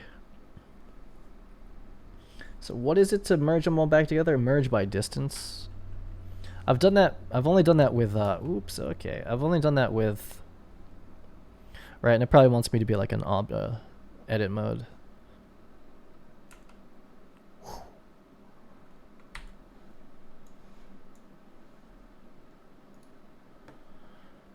Where is merge distance? Merge by distance. Is that gonna merge everything by distance? I feel like merge is normally done. Oh no, because I want to go to edges, right? Like I want to select all the edges, and then merge those. Now, how many edges do we have selected? Right. So let's watch this either win or lose. Control J. That's join. You have to join first. Oh fuck, that's not gonna work. Oh, so per like individual mesh, I have to join them and then do it. Ah, fuck. Yeah, you're right. That does make more sense. So I have to do it like per mesh. Like I'd have to go to this one. Well, let's just try it on this piece because who cares, right? So like, oh god damn. Did the thing where it like hit everything. So this one, we did. I'm pretty sure we did it to this one. We did like the edge split thing. How do you know if you've edge split it? You have to look at the UVs. That's what you were saying. I don't really want to get into UVs right now. But I can't tell from here that it's been edge split. So if I go like that, I'm selecting all the edges. And then so how many edges are there? 48. Then I merge by distance 32. So I would just select each object individually and remerge them. And then to fix this, quote unquote, we do flat smooth, and we do the thing I was doing before is the normal. And they consider it a modifier still, but it was like this, normals, auto smooth, angle. So this is the same thing, but it's non-destructive. It doesn't fuck your UVs. That's what I was doing before. But it's still good to see the other ways, even though it was not the way. So I should just kind of like, just to the cross our T's, because like whatever.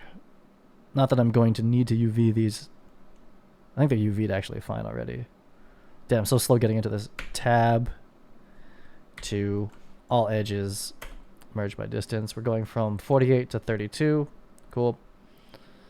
And then smooth shade, auto smooth. Hey. And then you have to export with normals. It's like one of the settings for FBX. Okay, that's not too bad. So tab A and edges A again, space, merge by distance. Tab, right click, smooth, auto smooth, like that. Okay, in this particular case, I don't care, but should I go and fix all those things right now? It's like, I guess. Try just moving edge to see if they're connected, and why can't you merge in edit mode of all objects? Merge in edit mode. Merge by distance? I don't know, maybe you can. I guess here's the test, right? Because these things we did it to, I'm pretty sure, right? So we'll get into, let me just ISO this for a second. Tab E, that's not what we wanted to hit. This.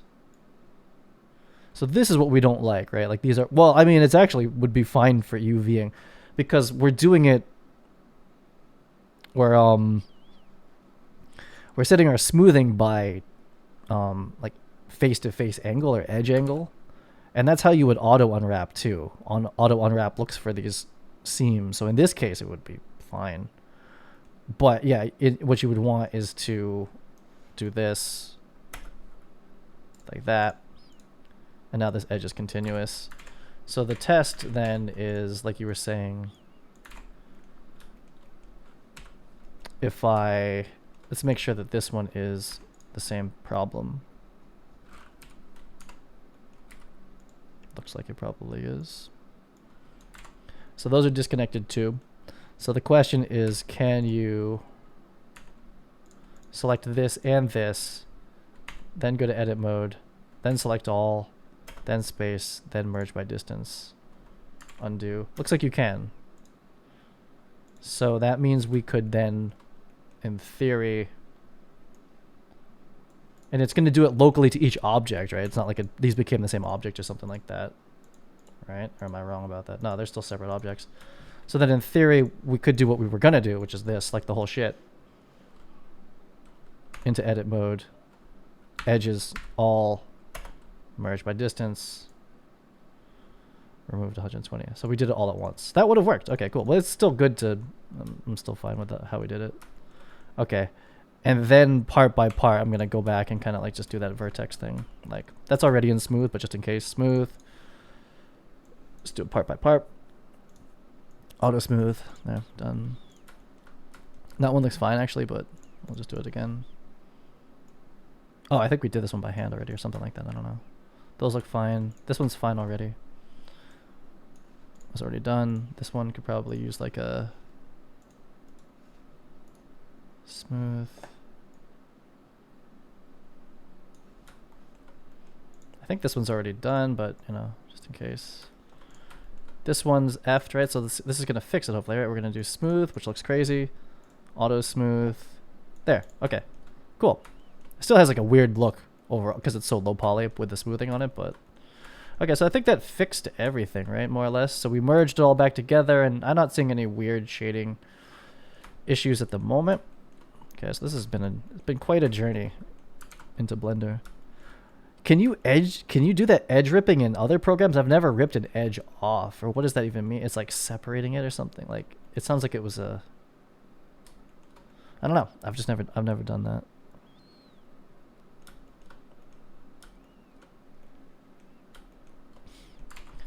So perhaps that's better. What else were we gonna fix? I forget. Box select the outlined in multiple. Wait, what? To select box select in outlined to select multiple. Oh, you hit B like this. Oh, okay. That's weird. Shouldn't it just by default do that? Okay. Yeah. Okay. Cool. Thanks. Yeah. That's like old school blenders that hit B for box select. Like now it's default. You just left click. Okay. So now are we done?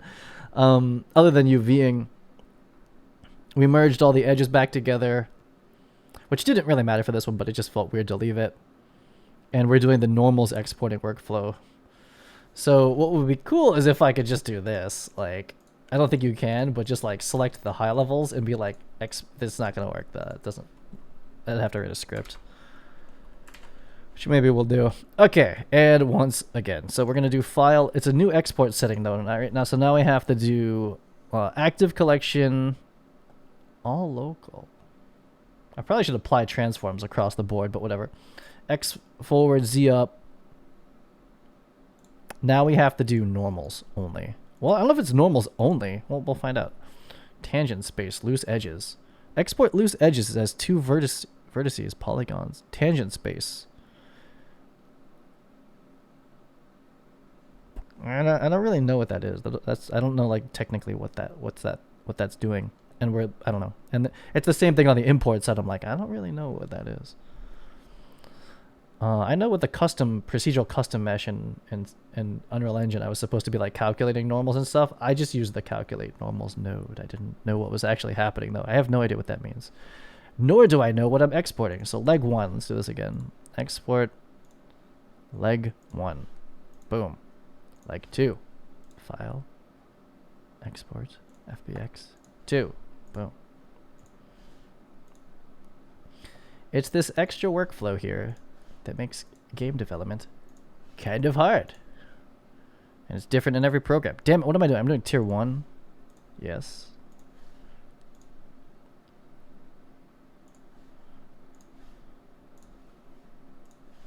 And tier 3, get kicked out. FBX tier 3. But, learning it in Blender, it is a free program that anyone can do. So this is like the base level here. Okay. So that's a clean-ish one. I don't know why I left spaces in there. Oh well, but I can just fix that later. Back in this thing. So let's go ahead and, I didn't change the names of anything. So I should be able to just re-import. What did we change? I forget. I don't remember. But that shouldn't break the class now. Oh, we changed some normals and like some other stuff. We'll get slow. So it's S. F. It's F. Okay. Yeah. So the feet look normal. That looks good. And let's give everything else what it should be. So the tiers. Hey, what's up? Okay, I'll open it. What time is it? 11:30? Ooh. Almost quitting time. That's a Peppa Pig backpack, man. The zippers. Oh, did it. There you go. Okay, I'm almost done. You're strong, Dad. I am super, super not strong. Okay, so we're gonna take... I'm a little bit strong. Okay, I'll take... When I'm sick. I am a little sick as well. Stick this metal material on... Oh, no. I don't know which one it is. It was... And I didn't order them in any way that makes any sense. Let's just find out. Oh, no. Do these have... Are the material elements wrong on this? Oh, god damn it. Okay, so... One more level of... One more thing we missed is the element IDs are different. That's metal. They're all different. You can't do that. Metal, paint, plastic. Metal, plastic... Wait. Damn it. I did this wrong. Okay, so we're not done. This is still not done. So there's one more nuance of this.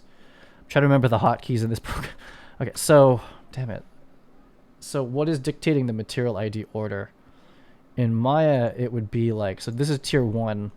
It would be like whatever is the first, that's the first element ID, which is paint. I bet you that's what's happening. So that's tier 1 is metal. What?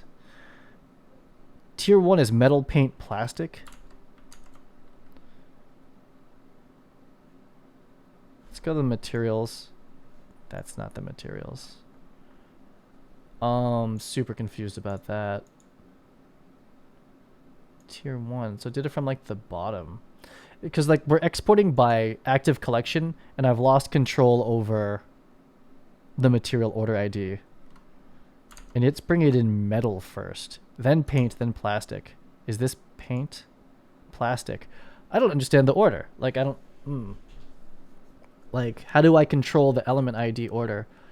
It doesn't matter in this case, it will matter for all of my set building pieces. They need to have, I guess I could do it by name and say fuck the element ID order. It's kind of hacky to use element number ID in programming anyway, but then I don't know. I do want to control the order that it comes in. So if I merge these all, which I could definitely do, if I merge these and then sort them there, that order is preserved in Unreal Engine.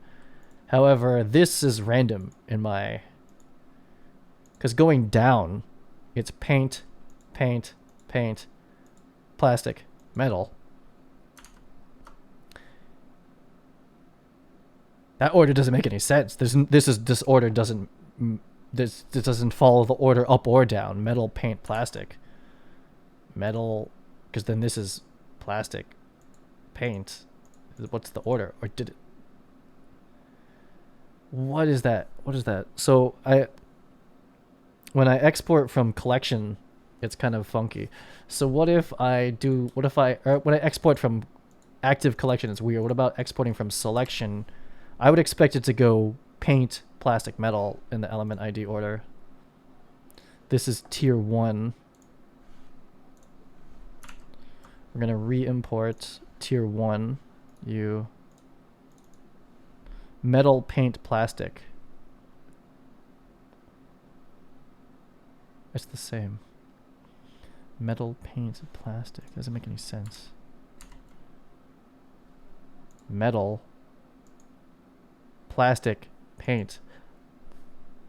Is that alphabetical? M, P, A, P, L? Is that what's happening? It's alphabetical? But then it's different on tier 2, or is it? Let's look at tier 2 in here. It's alphabetical I could accept. Paint, plastic, metal. Metal, paint, plastic. What the fuck is that shit? What? How are they different? Okay. Yeah, so I don't want to guess. I need to know why is this happening? Like that's tier 2. Was I looking at the wrong tier? Metal, plastic, paint. Metal, plastic, paint. It should be like, I mean, I would expect it to be paint, plastic, metal, but it is sure as hell metal, paint, plastic. But is that the same? No, they're different too. So it's not the alphabetical of the material themselves, nor is it the order necessarily of the assets in this collection. It's just fucking random. Okay, so that's something I need to figure out. The way to force it is to merge them together. But I like this. Like this is like kind of non-destructive grouping here, and I don't have to merge. In Maya, you had to. Wait a minute. It's merging them in Blender's FBX by active selection is merging them, and I don't know how that works. Especially because these two are identical, but then they come in with different IDs. That doesn't make any sense. It makes 0 sense. So, I could merge them.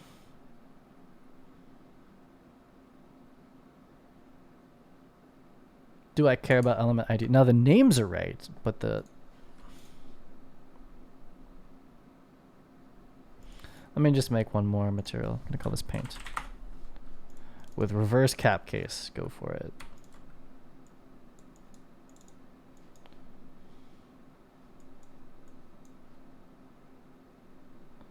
Why? Oh, that's why. Okay. So let's just apply them into the actor. Is that going to be an issue for any of the grip equipment? I need to check something right after this though, because I need to be able to change that paint color parametrically. So we're going to be doing it parameter. It's still just a material parameter ID, so that's still okay. I think it's still okay. So we have the base that's applied correctly. These came in all this, or did they not? Oh, we didn't do the legs. Okay, whatever. And it doesn't tell you the name of it out here, right? It just says element ID 0. That's rough. Okay. So that's just a guess here. We're gonna guess that one. Nope, man, we guessed wrong. So that one's paint. This one's metal into tier 1. This bottom one. That's metal into, who the hell knows? Yep, random guess.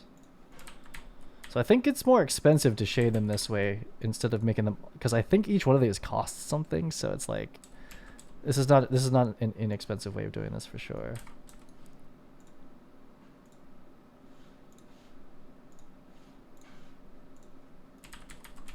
But it'll get it up and running. And these could use roughness maps and whatnot. But okay, so this is the final actor here. Kind of hard to see with the weird reflections. But that's it. Yeah, and the fact that it's 8 around, you know, like this is again 8 vertices they call it in Blender. It's perfectly smooth. If it was 16, there'd be no difference. So that was the correct choice. At certain angles like this down, they're faceted, but you'll never see that. So from like in any normal viewing distance from this thing, we don't even need LODs. And there's just going to be so many of these out there that it makes sense to keep it this low poly. So this has been successful.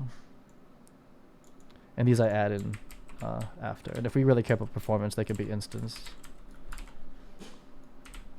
Okay, so that's the workflow. I lost control with this of element ID. Oh yeah, so let's check this. So let's do on just make an event. Change color. So when you set parameter by scalar, is that what it's called? Not by scalar, by something. I forget what it's called. So we're gonna change the color on this and this and this, and you have to hold control in Unreal Engine. These 3 things have color parameters, so it's set parameter by vector. And when you do that, it's just a straight name. You don't even call the element ID, it's just the name. So if I said paint, it doesn't even care what element ID it is. So I don't really need the element IDs anymore. It doesn't really matter. It's messy, super messy to have them be different. So if I can figure that out, I will. And then we're gonna do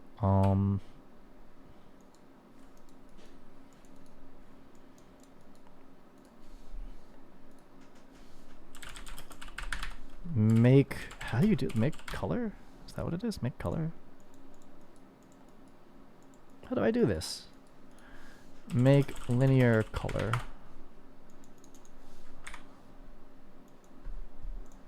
Is it gonna convert for me? I think there's a node in between this. How do I normally do this? I think I usually have like a class variable or something like that that is linear color, and then I can do it the normal way. Color, that's the bad name. Let's do stand color, and then I make this one linear. Wow.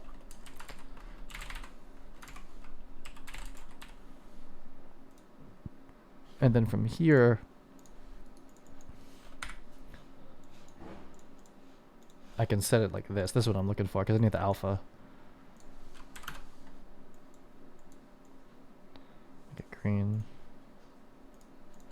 Now, I always forget if there's like that's going to convert it, but I don't know if you have to like depower it or something like that, like take it to the second, like take this to 2 to the 2.2, like get like de-gamma curve it or something color space something. I'm not good at that stuff. But sometimes if you go linear color into that, it may not work so well. But so I'll know if this worked because did I just make it blue both times? No, I made it green. So I'm gonna drag this out into the world here. And on begin play, it should turn green, which means that we're like properly talking to it. It did not. Oh, I never called it. Those are some weird fucking reflections, but it's because of the it's just the environment looks like that right now. I never called it. I just made the action. So on begin play. How about on overlap? Oh no, let's just make this simple. On change color. We'll just do it on begin play.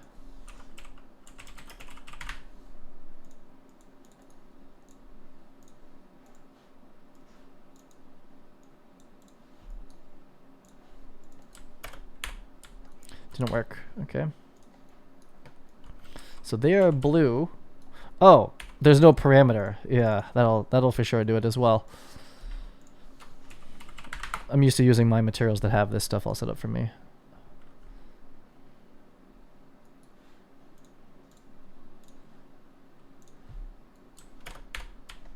Also didn't work. Okay.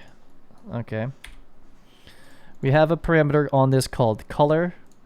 And yeah. Color. We're not doing it by yeah, okay. That's okay. We're getting there. We're not using element IDs, we're using there it is, they're green. Okay, good. That's set up. I have this all set up basically in the actual game. Okay. So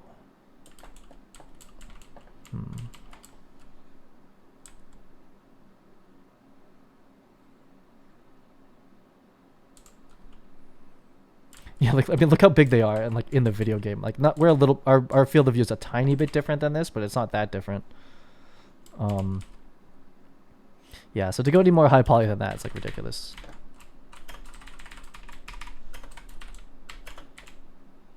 Like even if I like, oh, this doesn't zoom in very much. Boom. They look good. First Blender C stand. Element IDs are messy. UVs are not present, but we can always just keep. If I just go and re-UV it and just do re-import automated, nothing changes. The code's all good for Unreal Engine. UVs just magically appear. So you could put a dirt map on this or something. Not that I, like you need such a thing. How come this guy's just standing there? I forget what this. Oh, this was me trying to get the blueprint back in, and I broke his shoulders. Like, look at this guy's shoulder now; it's all broken. Oops. Got no ammo.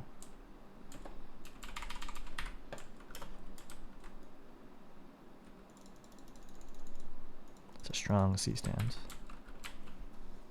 What time is it? 11:50. Not too bad today. I know it's like, oh, we made a C stand, but kind of sets the pace for all this stuff. So we've look at the old ladder. Oh, there's no collision. So we're gonna go with this. This is the workflow. So I'm happy with everything except for the element IDs. Just come in like all wonky. They're named correctly, and we're not even calling element IDs. It doesn't even matter. We're calling parameters on materials, so we completely bypass that. It kind of becomes a thing in the editor where, like, if I want to, like, quickly change all the colors, it's like I have to. It's kind of a pain in the ass, but kind of works fine. As long as it works fine for the code. Because like what this is kind of setting up here is I'm gonna do this about 10 times. So make 10 different stands maybe, and that would be like all we'd ever really need for a game.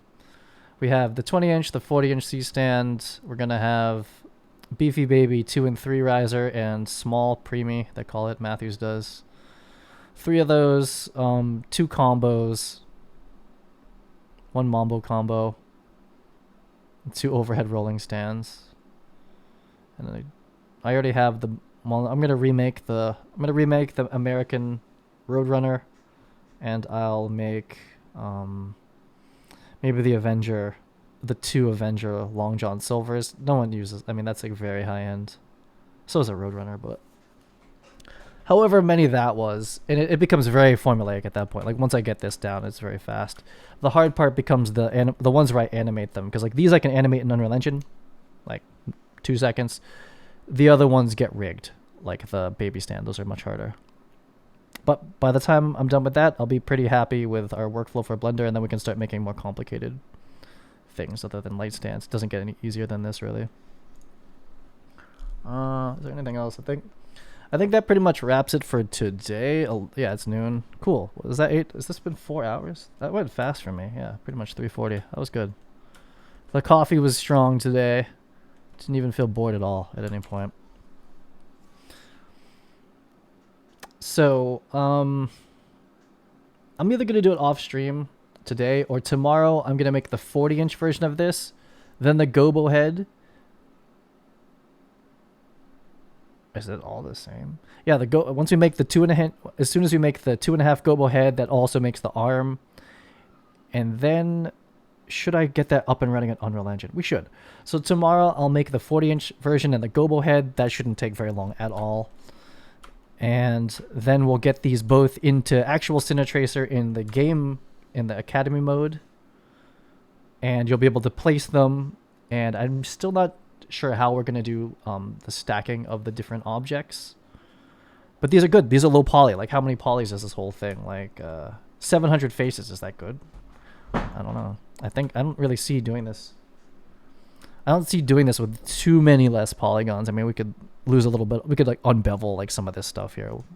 Definitely does not need to be beveled there.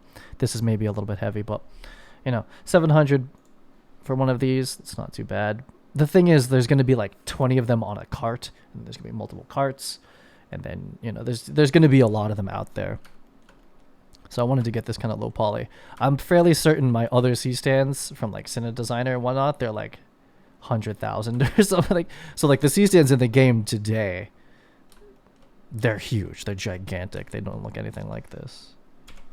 Right. So this is our first like low poly one. Yeah. And if we ever decide to, which I think I'm going to do, I really like this backface called flat line shader. I guess it kind of looks like Borderlands a little bit. Like I want to use this for certain things. So yeah. So this makes sense. Okay, cool. Cool, so thanks for hanging out, especially if you gave any of those tips. Even though edge split turned out to be not the way, it was still good to know that that exists. I've never even heard of that before. And if I was trying to do, I should probably fuck it, UV this. Is there an auto unwrap in Blender? I don't know. We'll do that tomorrow or later. Cool, so tomorrow we'll do all those things. Thanks for hanging out, and I'll be back soon. Less sick, hopefully, too. Peace.